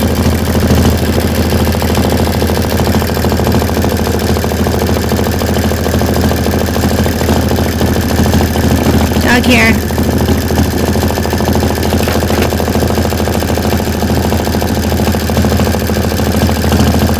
So I always say this is when you're scan and cut and those perfect cuts really, really, really shine.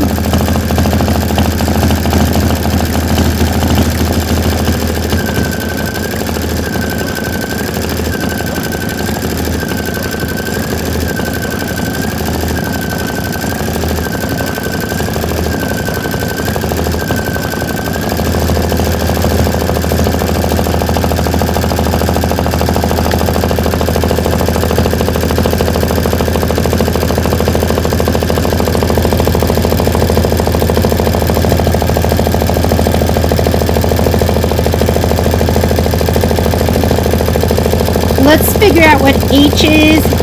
Looks like H is pink, just regular pink. So get your pink thread.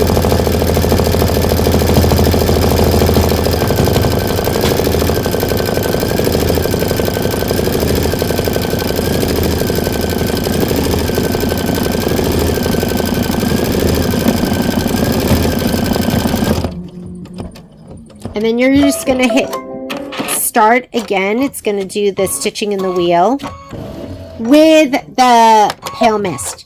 So you're still doing pale mist, that mint green, and then the pink will go in. This is 3 minutes of stitching. We're 26 minutes into my 41-minute stitch out. If you're stitching at 1,050 stitches per minute, your stitch out is going to be shorter than mine. I'm stitching out at 800 stitches per minute because of the hoop that I'm using.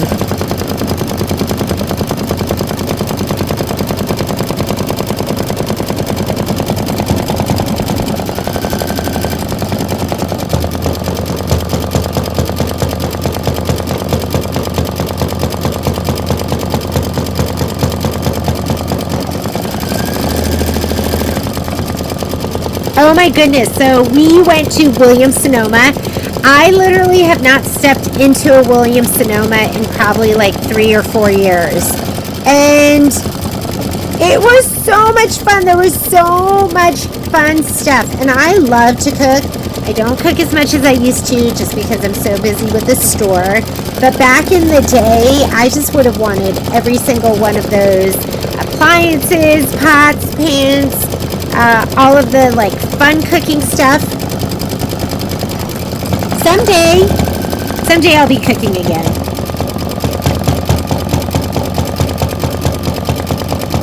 They had the most beautiful toaster. I was like, oh, that toaster's so pretty. I bet the toast tastes better when it comes out of it.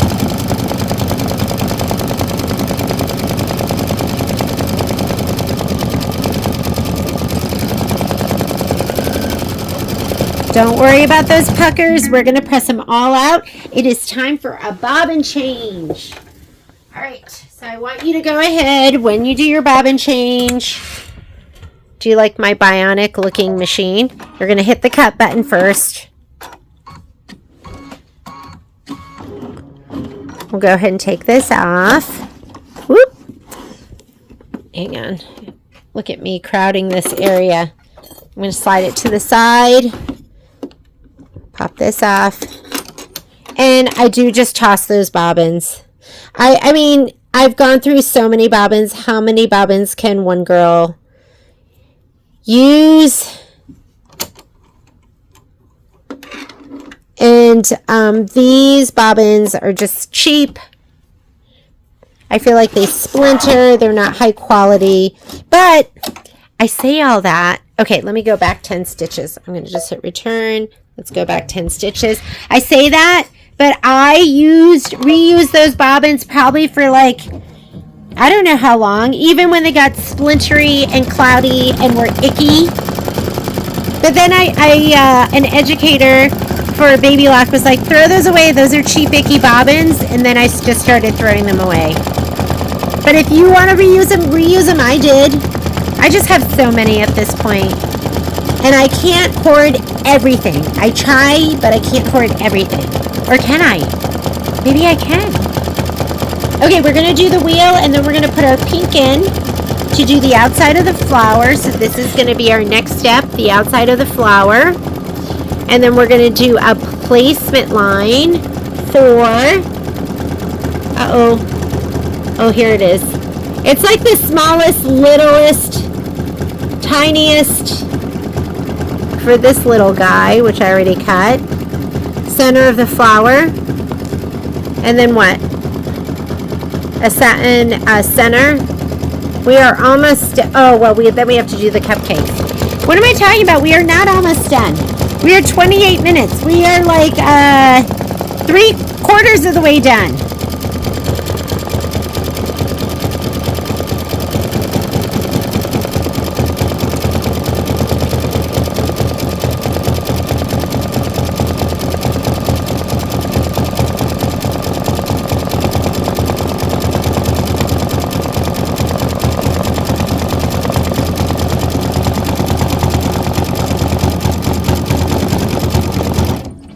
Beautiful. And sometimes when you have a tight satin stitch, it pulls and puckers your fabric. That's okay. We're going to get all of that out. All right. Let's go ahead and put in, or we'll get almost all of it out. So I don't want you to worry about it. I'm not. I used to worry about that until I discovered the magic of a wool mat, your iron, and some moisture. Some of you may be just joining us and may be wondering why the cover is off of my machine. So I had some issues, some thread issues, tension issues, and cleaned out my bobbin area, and then it was still happening. So I had Patrick take off my side cover, and then he discovered, like, in the thread path, like in there, I'm not going to put my finger in there because I don't want it to get hit, I found this chunky piece of lint, and it was kind of wrapped around one of my tension springs, and so that was causing tension issues. So he wanted me to stitch just to make sure before he put the cover on that everything looked good, and you can see everything is looking amazing now. But he went to the climbing gym with Kai, and so the cover's off because I don't know how to put it back on. I do not recommend you doing that yourself. Look at the inside. This is not a simple machine. So you definitely don't want to be doing that yourself. I attempted to take off my side cover once when he was away on a trip, and I took off like one screw, and then I was like, uh-oh, that doesn't take the side off, and then I just put it back again, and that was kind of it. Okay, let's go ahead and put in, I think it's eggnog. We're going to put in color C.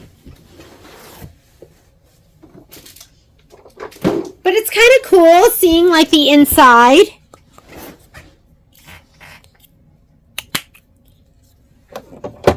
Now, I always tell people, you know, if your stitches don't look good, 9 out of 10 times, it's just the threading.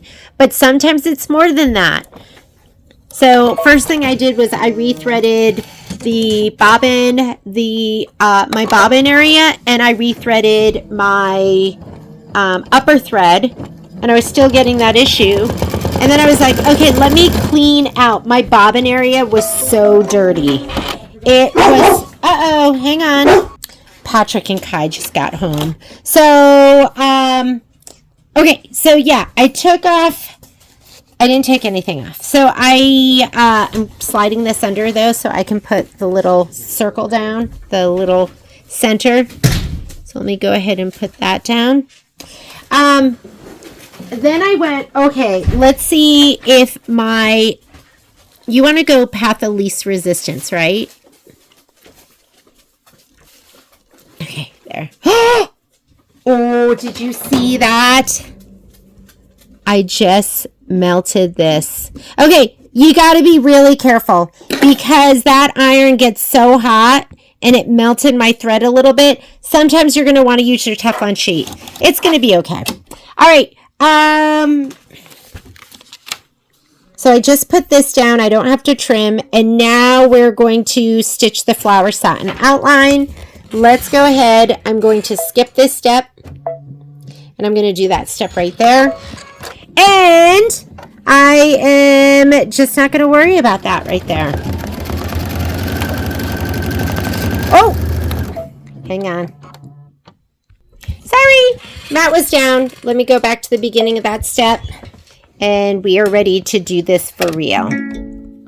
Carriage is going to move. Here we go. Now it's the satin outline. Okay, so I'm sorry. I'm just distracted because I'm talking to you. So I went into my bobbin area and it was a mess.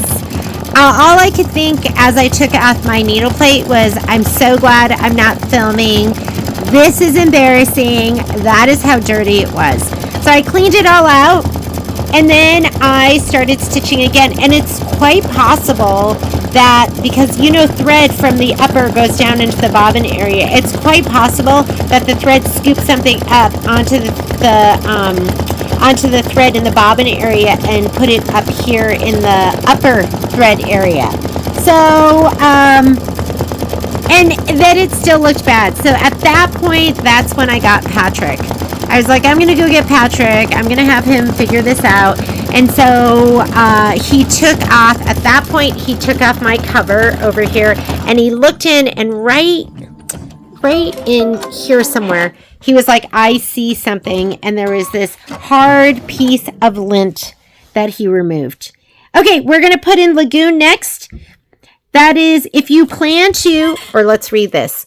If you plan to attach the Cupcake 1 and Cupcake 2 buttons, which I plan on doing, to the block, skip step 23. So this is step 23. I'm going to skip it. And then we're going to go here to skip step 24. So I plan on doing the button. So we're going to skip that step. And we're going to do that step, the writing.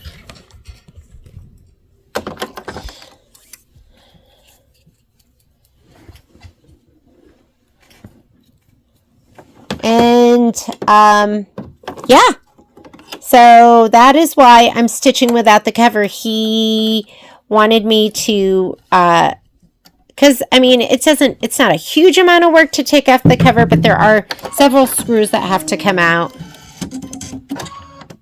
And let's go ahead and stitch out Cupid's Cupcakes. And then we're going to stitch the wheel center. So we're going to do this part in Lagoon. We're going to do this center here in Lagoon. And then we're going to go back and we're going to put in, I think, Cool Gray 9. And we'll do the very, very center.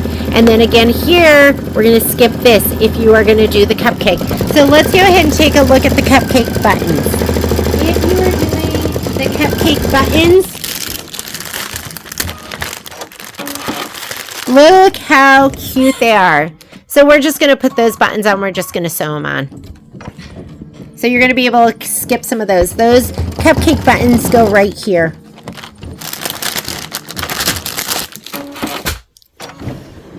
That's how Kimberbell gets you. They have these cute, adorable little buttons.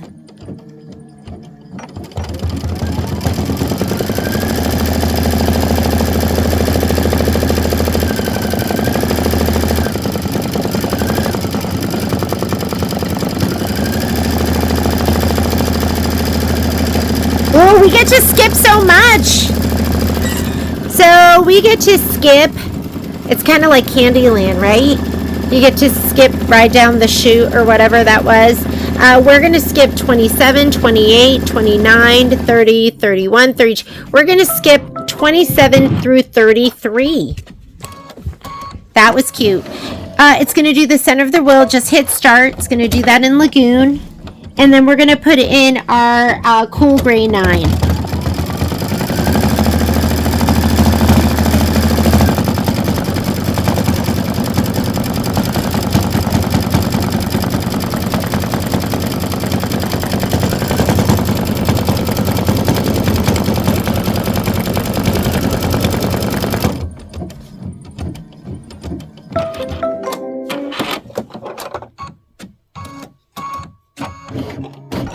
Okay, Cool Gray 9.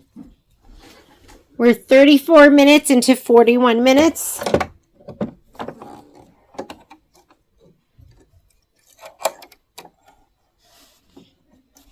If you wanted to make multiples of this, I feel like you can just do a search and there's like all sorts of buttons you could find. Oops, hang on. Forgot to hit my... Of course, you could fussy cut too. Like, I'm sure there's some kind of cupcake fabric out there that you could fussy cut.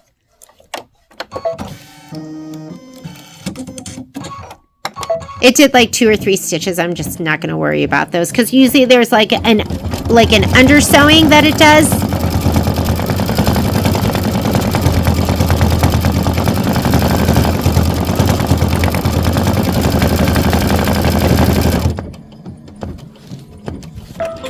Okay, here we go. We get to ride the little, chutes and ladders, right? Is that what it's called? So we're going to go down the chute or up the ladder, and we're going to skip 27 all the way through 33, and then we're going to go to 34. So 34 is stitch the card top, heart fill, and outline in white. Oh my God, is that our last step? Don't forget to skip on your screen. And they're not going to be in order. They're going to be in order, but there's going to be more stitches because, remember, it added the quilting. I don't know if that makes sense. You can't rely on the number that you see.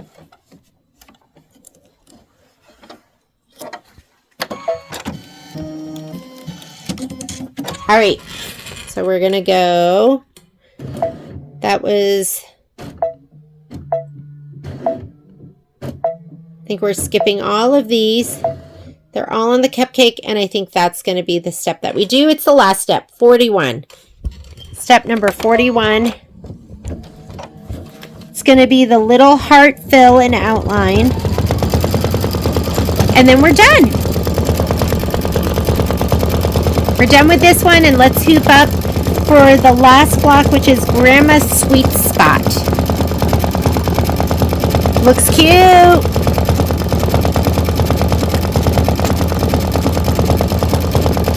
It'll look even cuter when we put the cupcakes on there.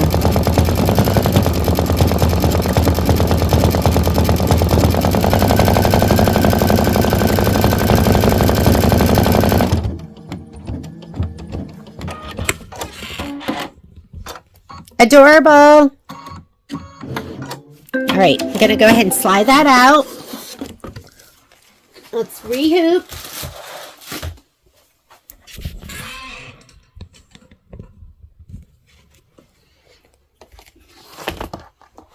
I'm going to take these off.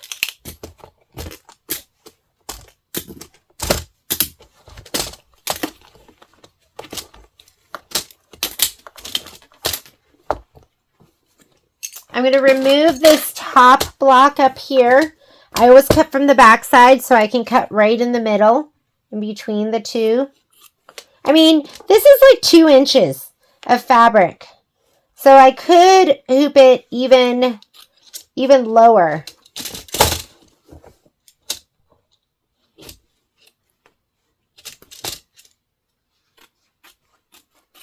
And then we're going to press this one out. So we'll press this. We'll press this block out. Looks good. I could cut some of this away. Don't cut to that line. You never want to cut right to that line because you're going to fussy cut to that. And as you stitch and the embroidery pulls in, you're going to be a little bit further outside of that line. Leave at least 1/2 inch. Whoop. So I'm going to have that go up here on the top.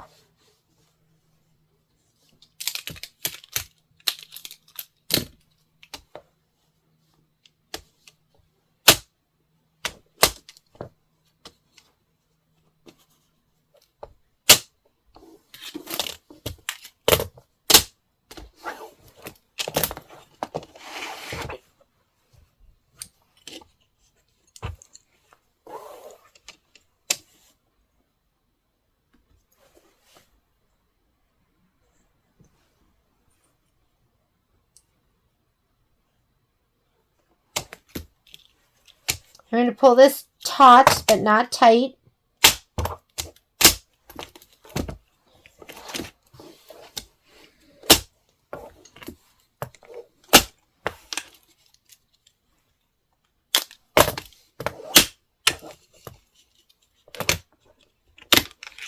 There we go. Okay, now my next one up here, I'm going to take this and fold it up. And I like to fold that in, put a little clip here. Ooh, some of these are harder for me to, because my thumb is broken. All right, I'm going to go ahead and slide this onto my machine just like this.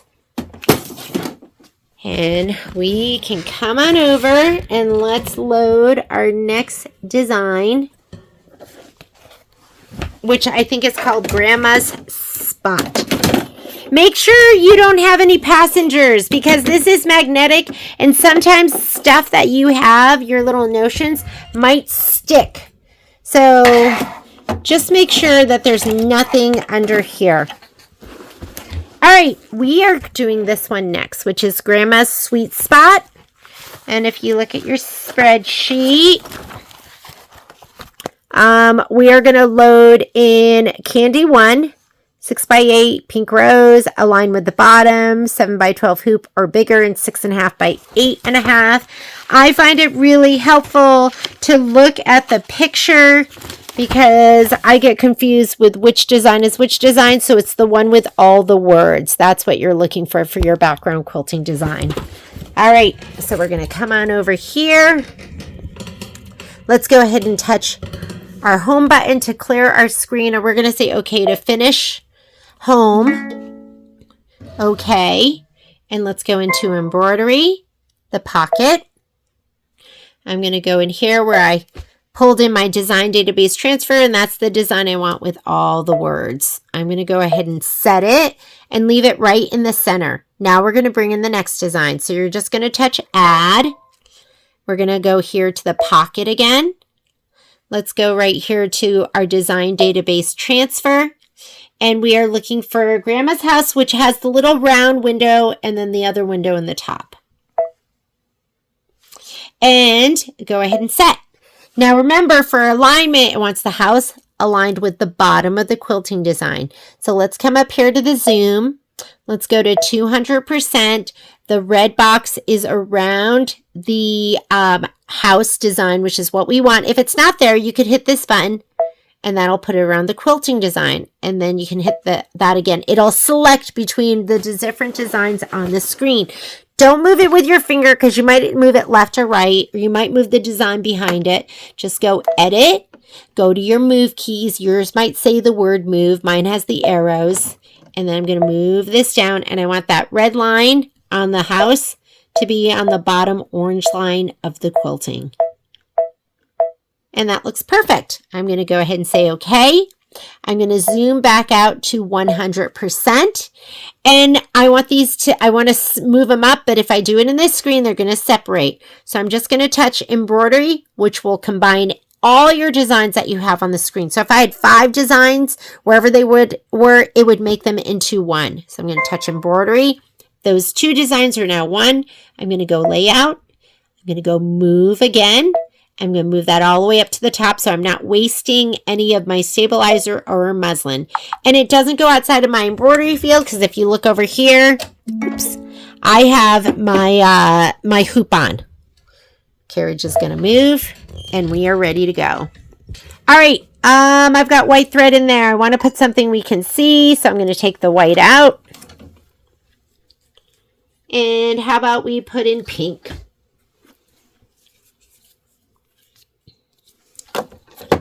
And this one's only 36 minutes. Although the last one, I mean, we took off, what, probably at least 10 minutes by not having to stitch all of the cupcake if you're using the buttons. Okay, go ahead. Placement stitch for your batting. I'm going to grab my spray tent and my spray. And then after this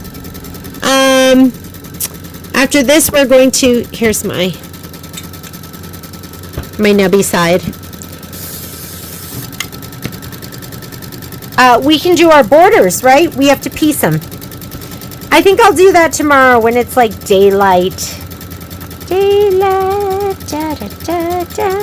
Ooh, Momo here. Hang on.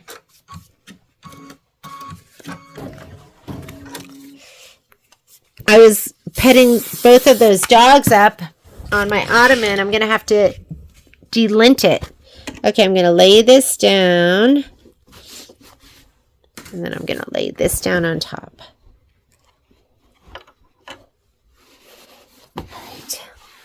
And you just want to have like an equal amount. I also have this edge here that doesn't have any SF101, so I'm keeping that in mind. But you get a good inch, if not more, all the way around the edges.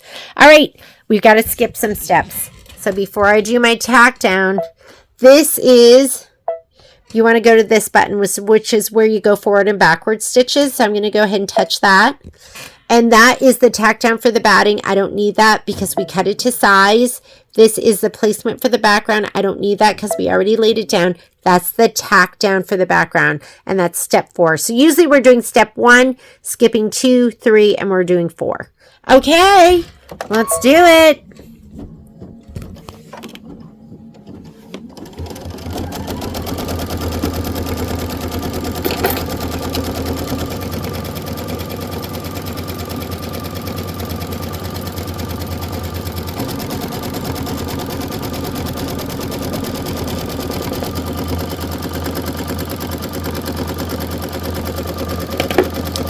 Okay, we're going to do our quilting stitch. I'm going to I'm going to slow my speed down. This is the thread I'm using. So let me go ahead and take out pink. What it calls for is it calls for pink rose, which is a really, really light pink, which is beautiful and would look great on the background. My pink's a lot darker, so it does stand out more. If you don't like that, use the pink rose. Hang on, sorry.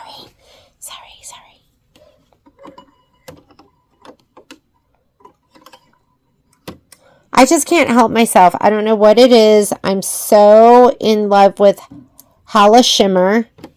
This is the Ganol glitter thread, so I can't stop using it. All right, so I'm going to slow my speed down. Here's my settings. And I'm going to slow down to 600 stitches per minute. And I'm going to take my tension down just 1. Patrick said I could just leave it, but I don't know. We'll see. Use a spool net, or I am going to control the way this is feeding just by gently. I'm not even squeezing it. I'm just like kind of letting it go through my hands, because you're going to see it will throw off big loops on the cone, and I just don't want it to feed out too much at a time.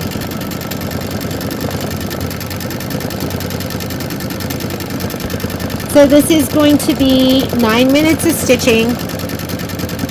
Just let it go. So Patrick asked me, he was like, how many stitches do you have on your machine? And I was like, I don't know. I really didn't think I had that many.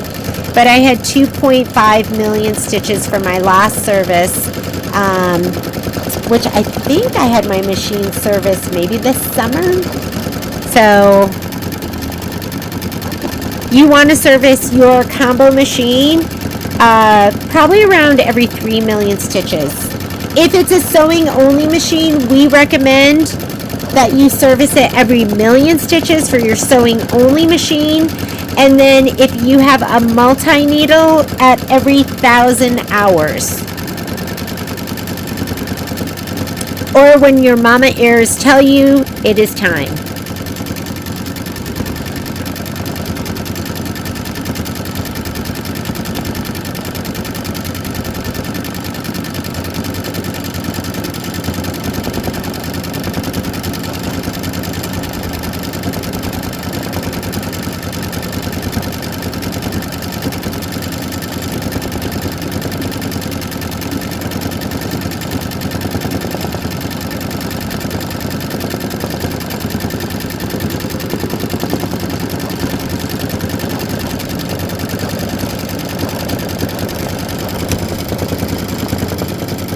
So cute, right?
About halfway through with this.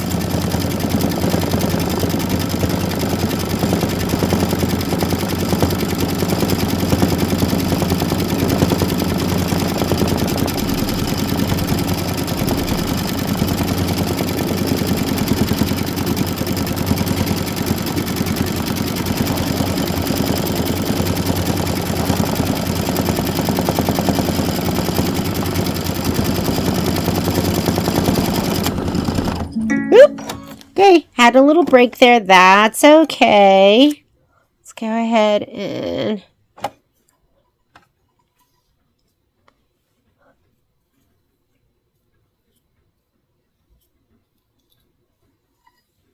I'm going to pull all the kinks out. Let's go ahead and rethread.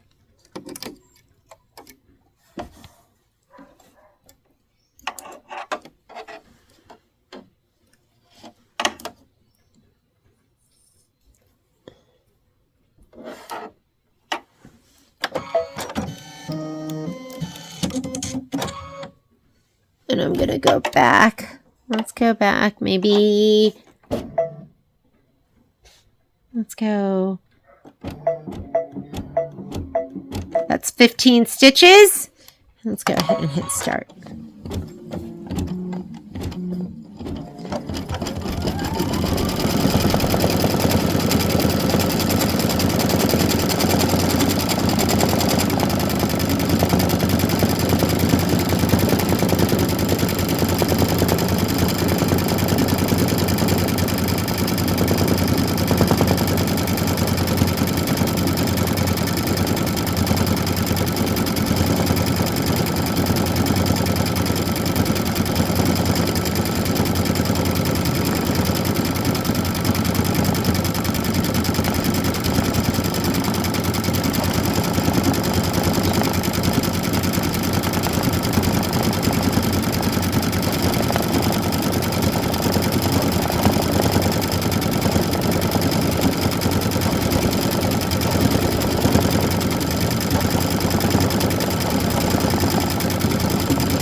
We are done with the quilting. Let's go into our settings and let's change it back. So I'm going to take out the thread first. Let me wind that up. And then we're going to go into the settings. We're going to put it back to your optimal settings.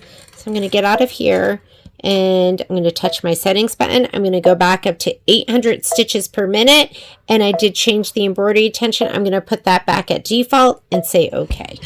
All right, next step. Oh, we're going to skip this step because that's placement for your background fabric. We've already laid it down, tacked down for the background, and we're going to start off with this step right here, and that is the placement stitch for the house. And in your instructions, it is asking you to do that in eggnog. So go ahead and put in like your light yellow. I mean, I think of this as a Valentine's Day pillow. So look how far ahead we are. And have all our Valentine's stitching done. And the piece that you want is going to be this piece for the house and this piece right here for the chimney. Guys, I still can't get over my nails and how good they look and how not scary my hands are. And every time I see them, I go, they look so fancy. I almost feel like an imposter because I've had such non-fancy nails for so long now. All right, I'm going to use my Teflon sheet because I'm worried that I have some blue on my fabric, or maybe I have some fabric I can kind of use my iron on just to make sure it's not going to get, hang on.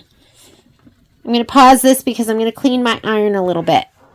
Okay, I was rubbing on my muslin just to make sure none of that was going to come off because it did. I did melt some of my lagoon thread. Let me pop my mat under here. And I'm going to put the house down first. All I can hear are the dogs barking because I think Patrick or Kai is playing with them. Just be mindful. Does this have medium? Okay, I'm going to go to medium. Let's see if we go to medium, if it's still hot enough. And now we can keep from melting everything. But it's still super hot from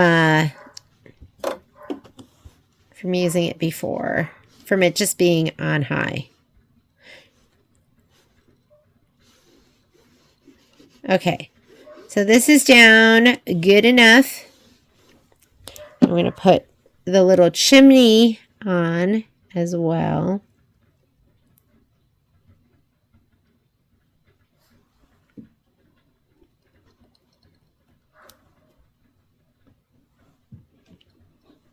Okay, there we go. Pull out the mat. Mat is out. Slide this back on. And we're going to skip the next step. Because for me, the next step is going to be the tack down and trim, but I've done it. Now we're going to do decorative stitching. Looks like almost like bricks. Let's look at our instructions. So that is going to be placing it, tack down, trim. And now I'm going to do stitch the brick detail, and it wants it in F, which is smoke, which is the lighter of the two grays. So I'm going to go ahead and get my smoke thread.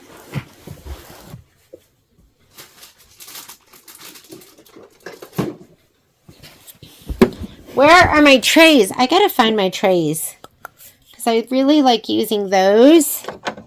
I might have taken it to the store.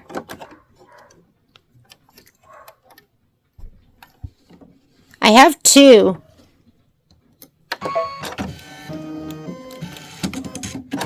Okay, and go ahead and stitch. Let me find my tray.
Okay, those, I also love these.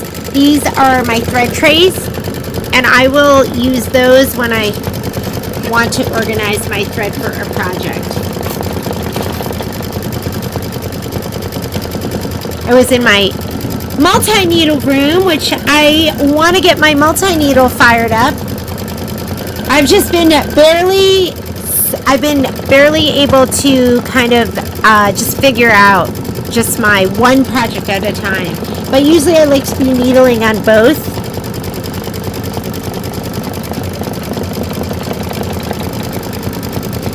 Okay, when it's done with this, the next thing we're going to do is we're going to put our eggnog back, and we're going to stitch the house and chimney satin outline around the house and the chimney. And then we will go ahead and put our white thread in and do the gable placement line. This is the fabric that you're going to need right here. Mine's pre-cut. So eggnog and then white.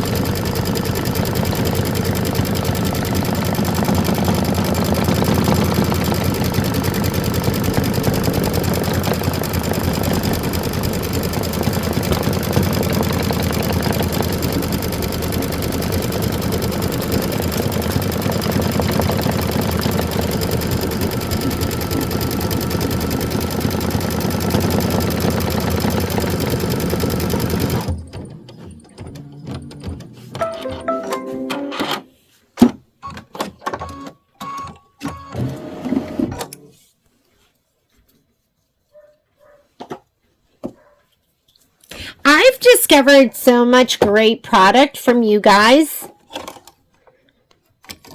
I've been gifted some amazing stuff from you guys too, like the trays were a present from Alice. I didn't know about them, and I love them. Okay, I put an eggnog, and that's going to go on the sides. So I feel really lucky.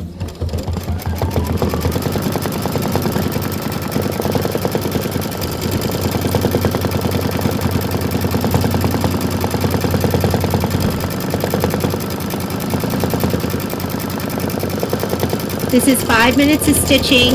I'm 14 minutes into 36 minutes.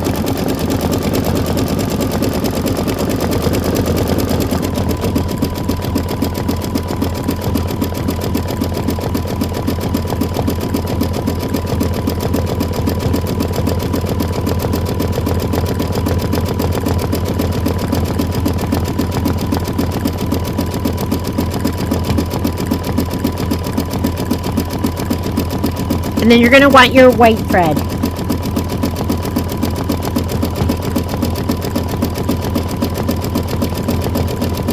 While it's doing this, I'm going to be picking out some fabric for my mistletoe Moda version.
Very cute.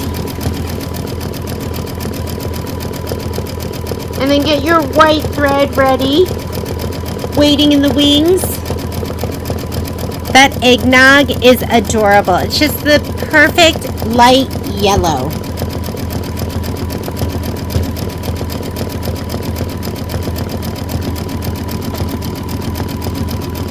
Guess what else we're going to use? That adorable iridescent vinyl. Although you can use whatever vinyl you have. Love it.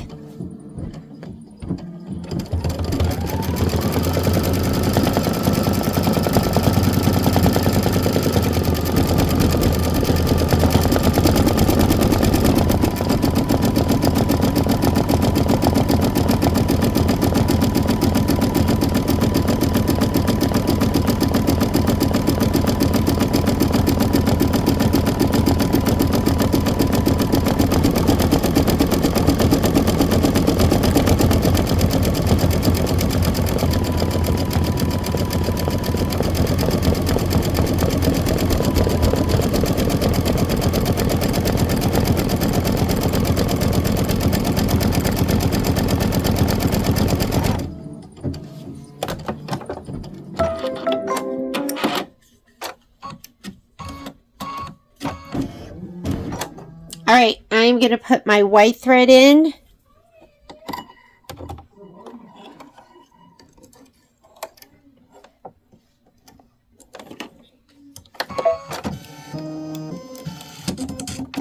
Placement stitch. Let's grab your fabric. It's going to be this.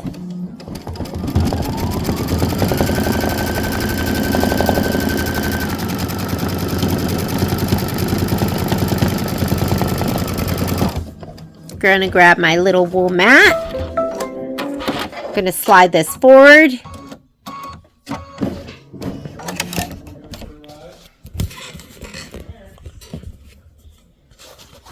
Okay, expect a herd of dogs to come through in a minute. I could hear Patrick ask him if they want to go for a ride, and that means they're going to the grocery store.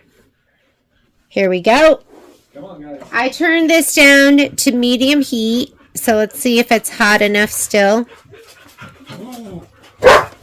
Okay, quiet. Hang on. Okay, paused it while they made their grand exit. Okay, maybe this is the trick. I just need to do medium. This feels super hot too. So medium is the trick. I've been doing hot, high, but I think medium's the trick. And then maybe, ooh, almost forgot the mat. Slide it on. Let's skip some steps. I'm going to skip the tack down and the trim. And now we're going to do that. Let's make sure we have the right color. What color does it want? It wants white. So go ahead and hit start and let it do the satin on the outside. It's going to be on the left and the right.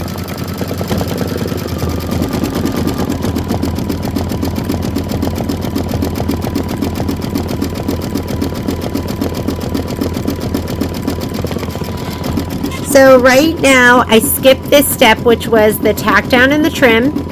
I'm doing the satin on the left and the right. I did pull my mat out. Just look behind me to make sure it was there. Then we're going to do placement stitch for the door, and we need the pink felt. So let's grab our embellishment kit, and you're going to grab the pink felt out of there. Here it is. And it's going to do a tack down and trim close, and then we're going to put on the door. And the door is going to be satin stitched down in white. Okay, let me move this. Sorry. Okay. Placement stitch.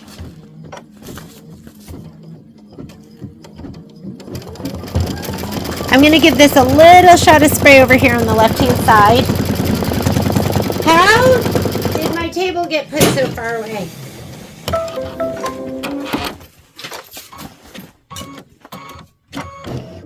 I'm going to have to do some other projects with this fabric. I don't buy a lot of full collections, but I did buy the full collection with this fabric because it was so cute. I don't know what happened with Christmas. Like, people came in looking for Christmas fabric, and literally I didn't have anything.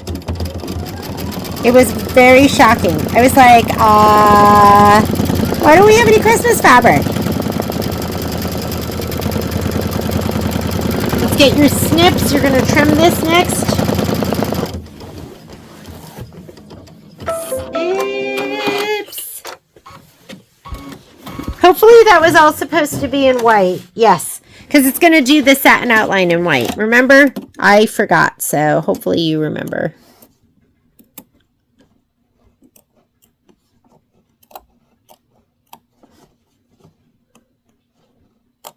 Look how stingy I am with my fabric. I mean, this whole piece I think is for the door. But I was like, I can't waste. I wanted it because I was like, what if I want to use it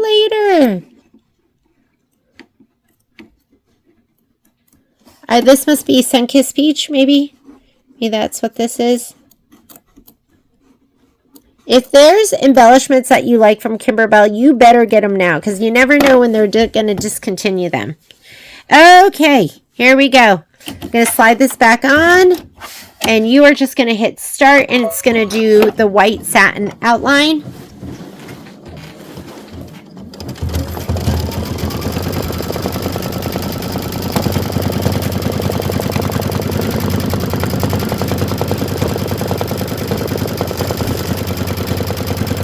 And then after we do that, we're going to stitch the house decorative trim fill.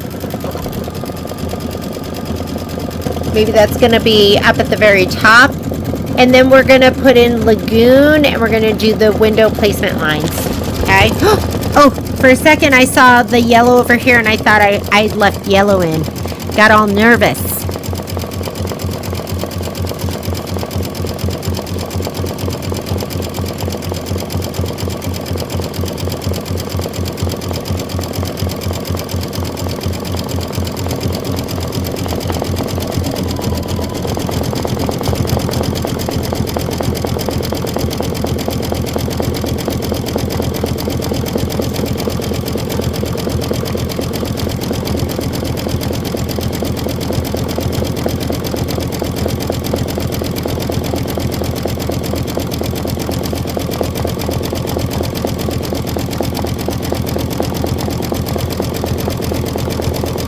We are 22 minutes into a 36-minute stitch out.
Okay, go ahead and hit start again. It's going to do a little decorative stitch right here in between the top of the house. This is so cute.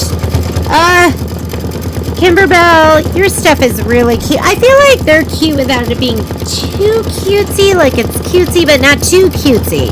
You know what I mean? Just the perfect amount of cutesy.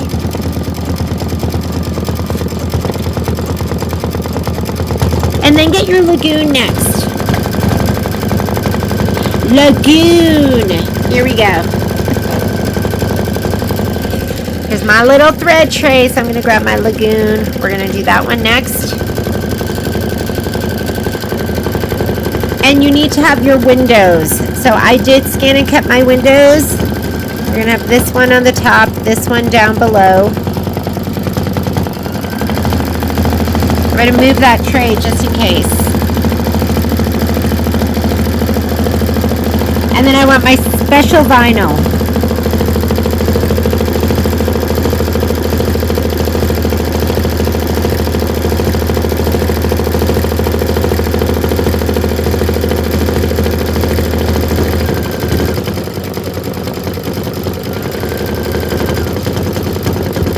My room is so toasty cozy.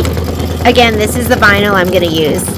And I got this on Amazon, and we have an affiliate link under affiliate links. If you look, I think it's like holographic or something like that. But there'll be a link there for this. I don't know if I'll ever just be able to use plain vinyl again. Why use plain when you can use iridescent? Oh, look at that stitch.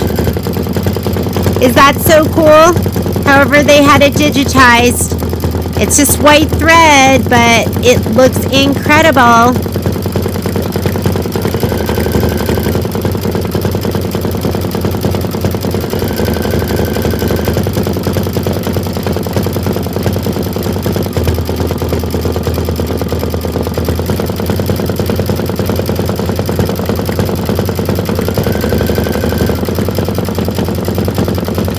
Okay, so I'm not a nails girl, but I kind of want to be. And if you do your nails all the time, like how often do I have to do them for them to look beautiful like this?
Okay, well, let's go ahead and we're going to change out our thread to Lagoon.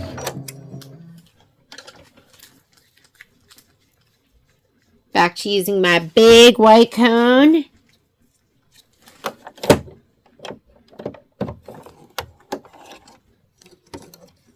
I can't decide what I'm going to do next. I think I'm going to do my two modem mistletoe blocks. The ornament blocks. And then what should I do? Oh, God, I can't decide. I still need to do buttery, too. And I have to finish wallflower. I have a lot to do. Oh, man. I should have been stitching yesterday while I was watching Survivor. I did. I just sat on the couch and watched Survivor. Sometimes I just need to do nothing. Okay, I'm going to slide this down a little bit. I'm going to put my wool mat under.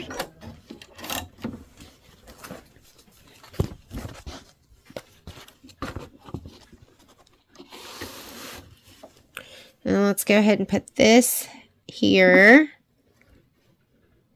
And we're going to put this here.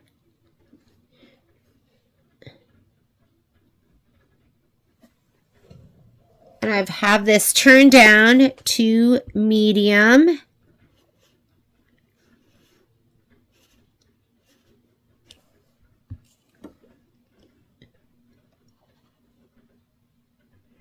And hopefully I won't melt any more thread. Good. All right, slide the mat out. Slide this back on. And we're going to skip some steps. So this is going to be tack down, trim. We're on this step right here. So let's go ahead and skip this next step. That is your tack down and trim. And we're going to do that. So Lagoon is in there. Go ahead and just hit start. And then we're going to put the vinyl down. After it does this, we'll do the vinyl. So you got to make sure there's no stray threads.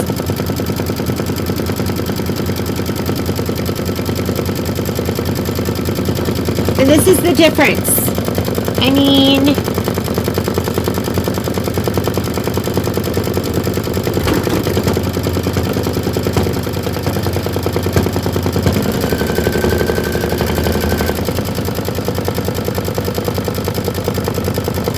these windows are cute with the vinyl, right?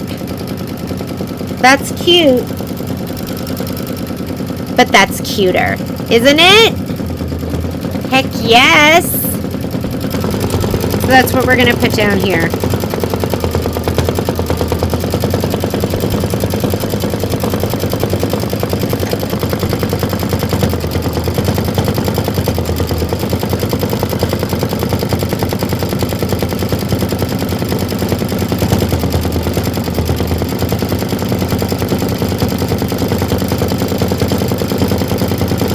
So you're going to make sure you trim any stray threads. So I'm going to grab my tweezers and my snips. Tweezers and snips. Tweezers and snips.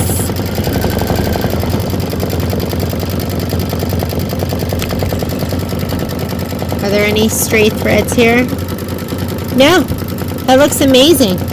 We'll have to check the top one.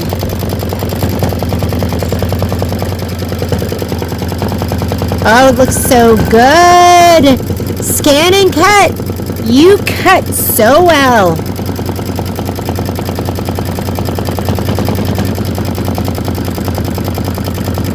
I'm telling you, I really just thought, oh my God, I am just the most excellent trimmer in the world. But it just looks so much cleaner with this scan and cut. It just does. Maybe this. Do I have to snip that?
Okay, we're going to put down the vinyl.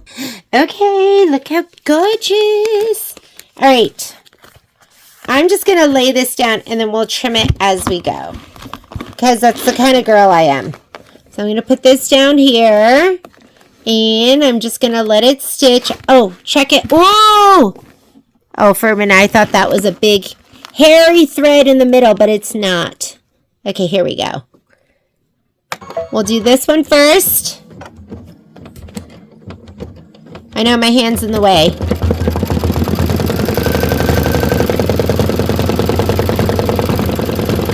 And once it cuts, I'm going to hit the start stop button.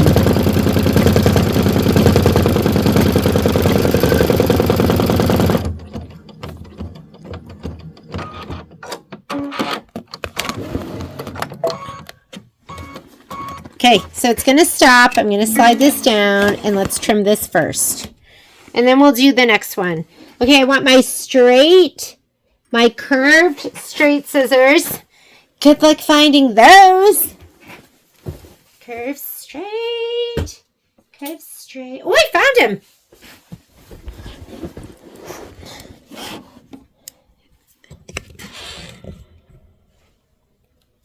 Oh, God.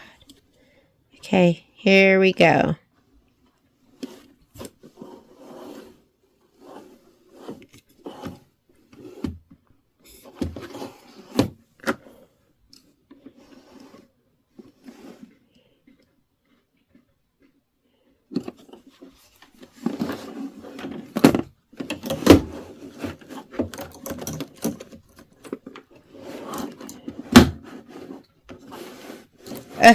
Hang on. I gotta get him out of here. Let me get him out of here so I can... Oops. Foot up. There we go. Foot up. That'll help.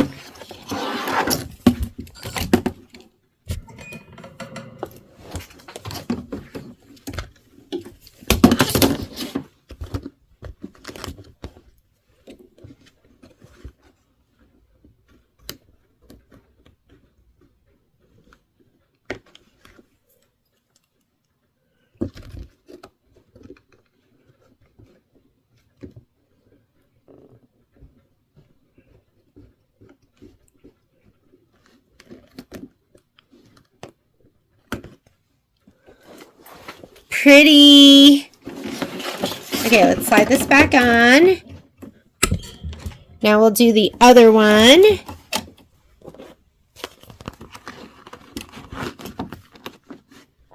Here we go.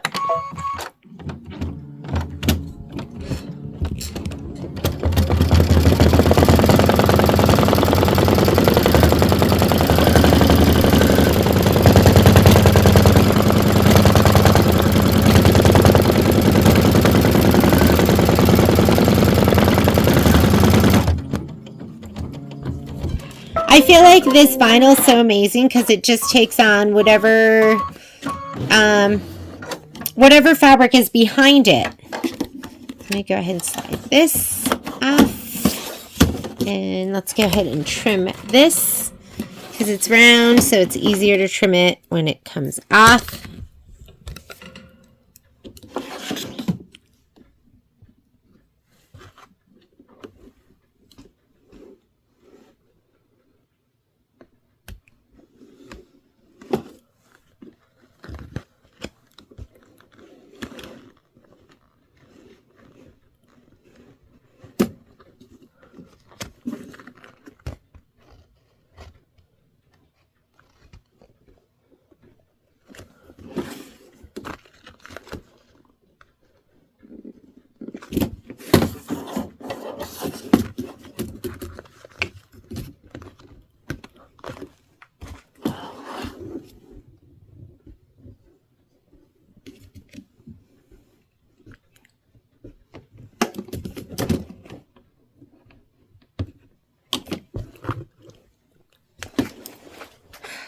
Cute, adorable, love it. Let's go ahead and slide this back on.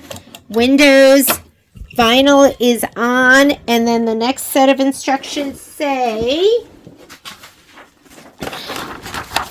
what does it say next? So we just did the vinyl. Trim the vinyl as desired. These are raw edge applique. Stitch the roof satin outline, and that's going to be in Lagoon. And then the eyelets are in Lagoon, and then we'll put in Aloe.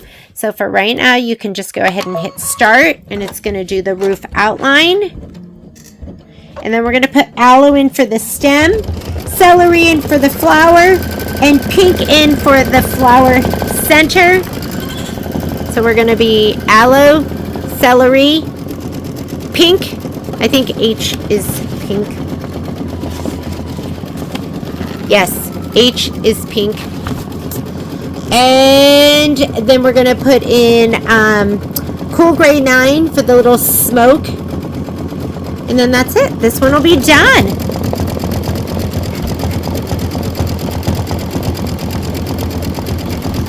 Where's my celery? There it is.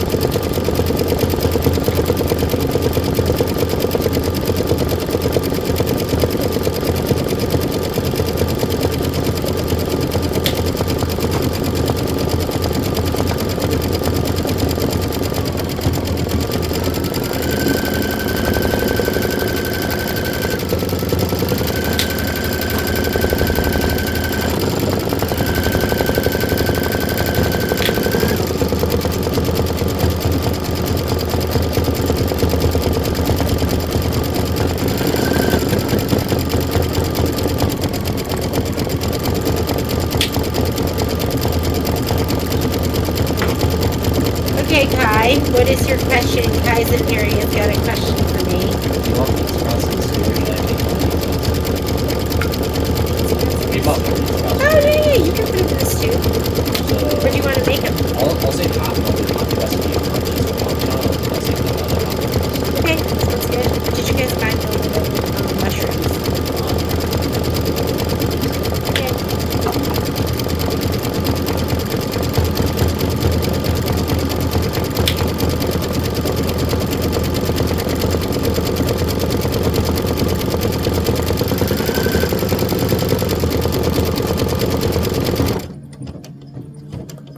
Oh, that's cute!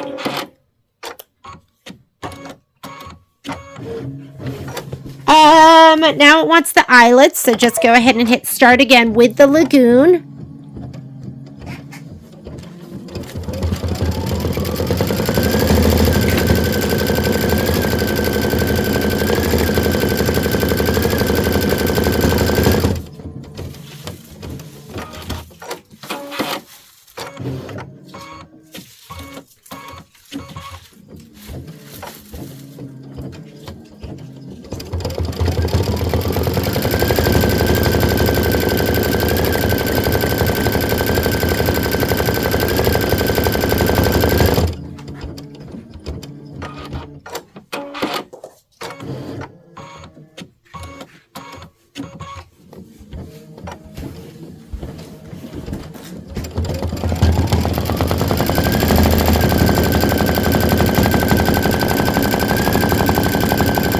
You could skip those if you want. Like if you don't want to do the little eyelets, because the eyelets are going to be for the fairy lights, you could skip those. And I'm going to just stitch them. I'm not going to put the fairy lights in, but I will put rhinestones in there. And the rhinestones are going to be adorable.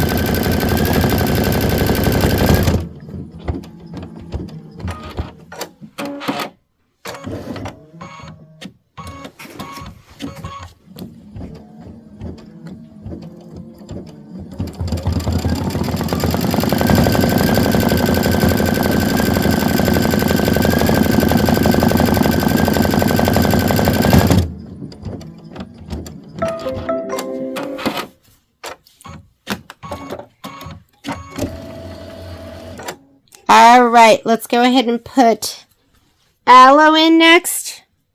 So the aloe is going to be for the stem of the flower. Oh, and you know what else I'm going to finish?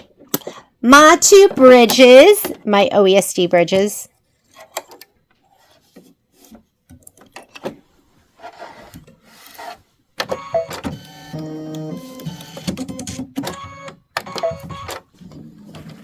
And then we'll put celery in next.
Okay, celery.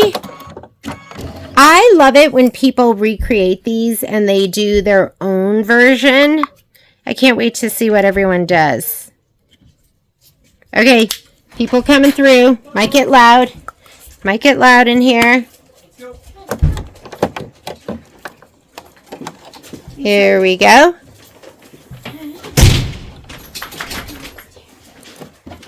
Life happens at the Mulligans. They're getting the Darth Vader machine, huh? Yeah. It's the Terminator machine. Hello, Momo. Okay, flower petals. Hello, Poppy.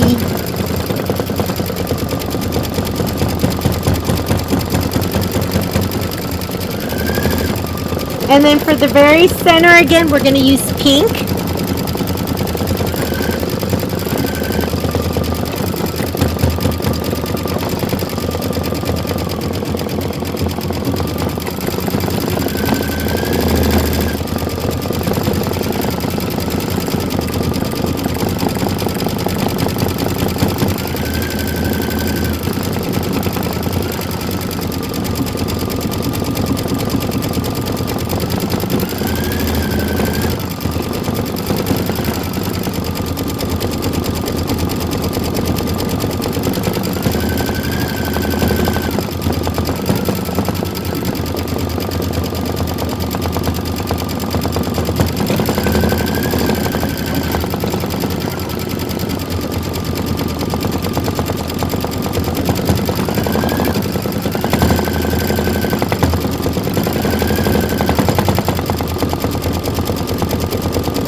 All right, let's go ahead and take out my pink.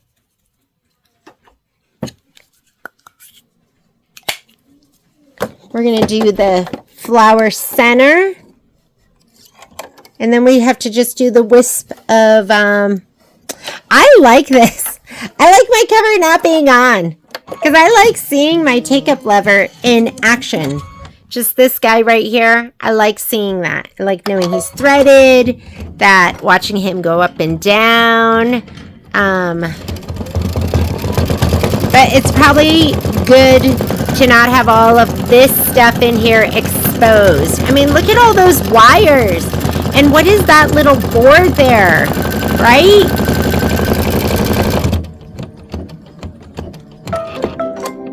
Okay, we're going to put in our cool gray 9. Cool gray 9. And that's going to be the wisp of smoke.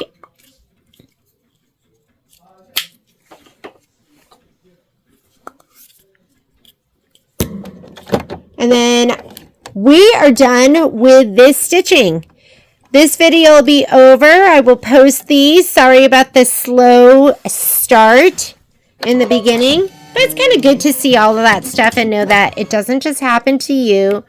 And sometimes it is more than just threading.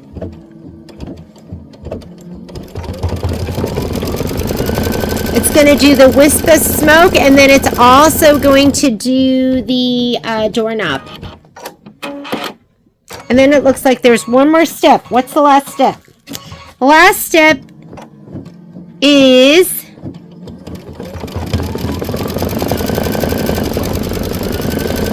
oh, this is it. This is the last step. The wisp of smoke, and then the doorknob. Hi, Mama. Hello.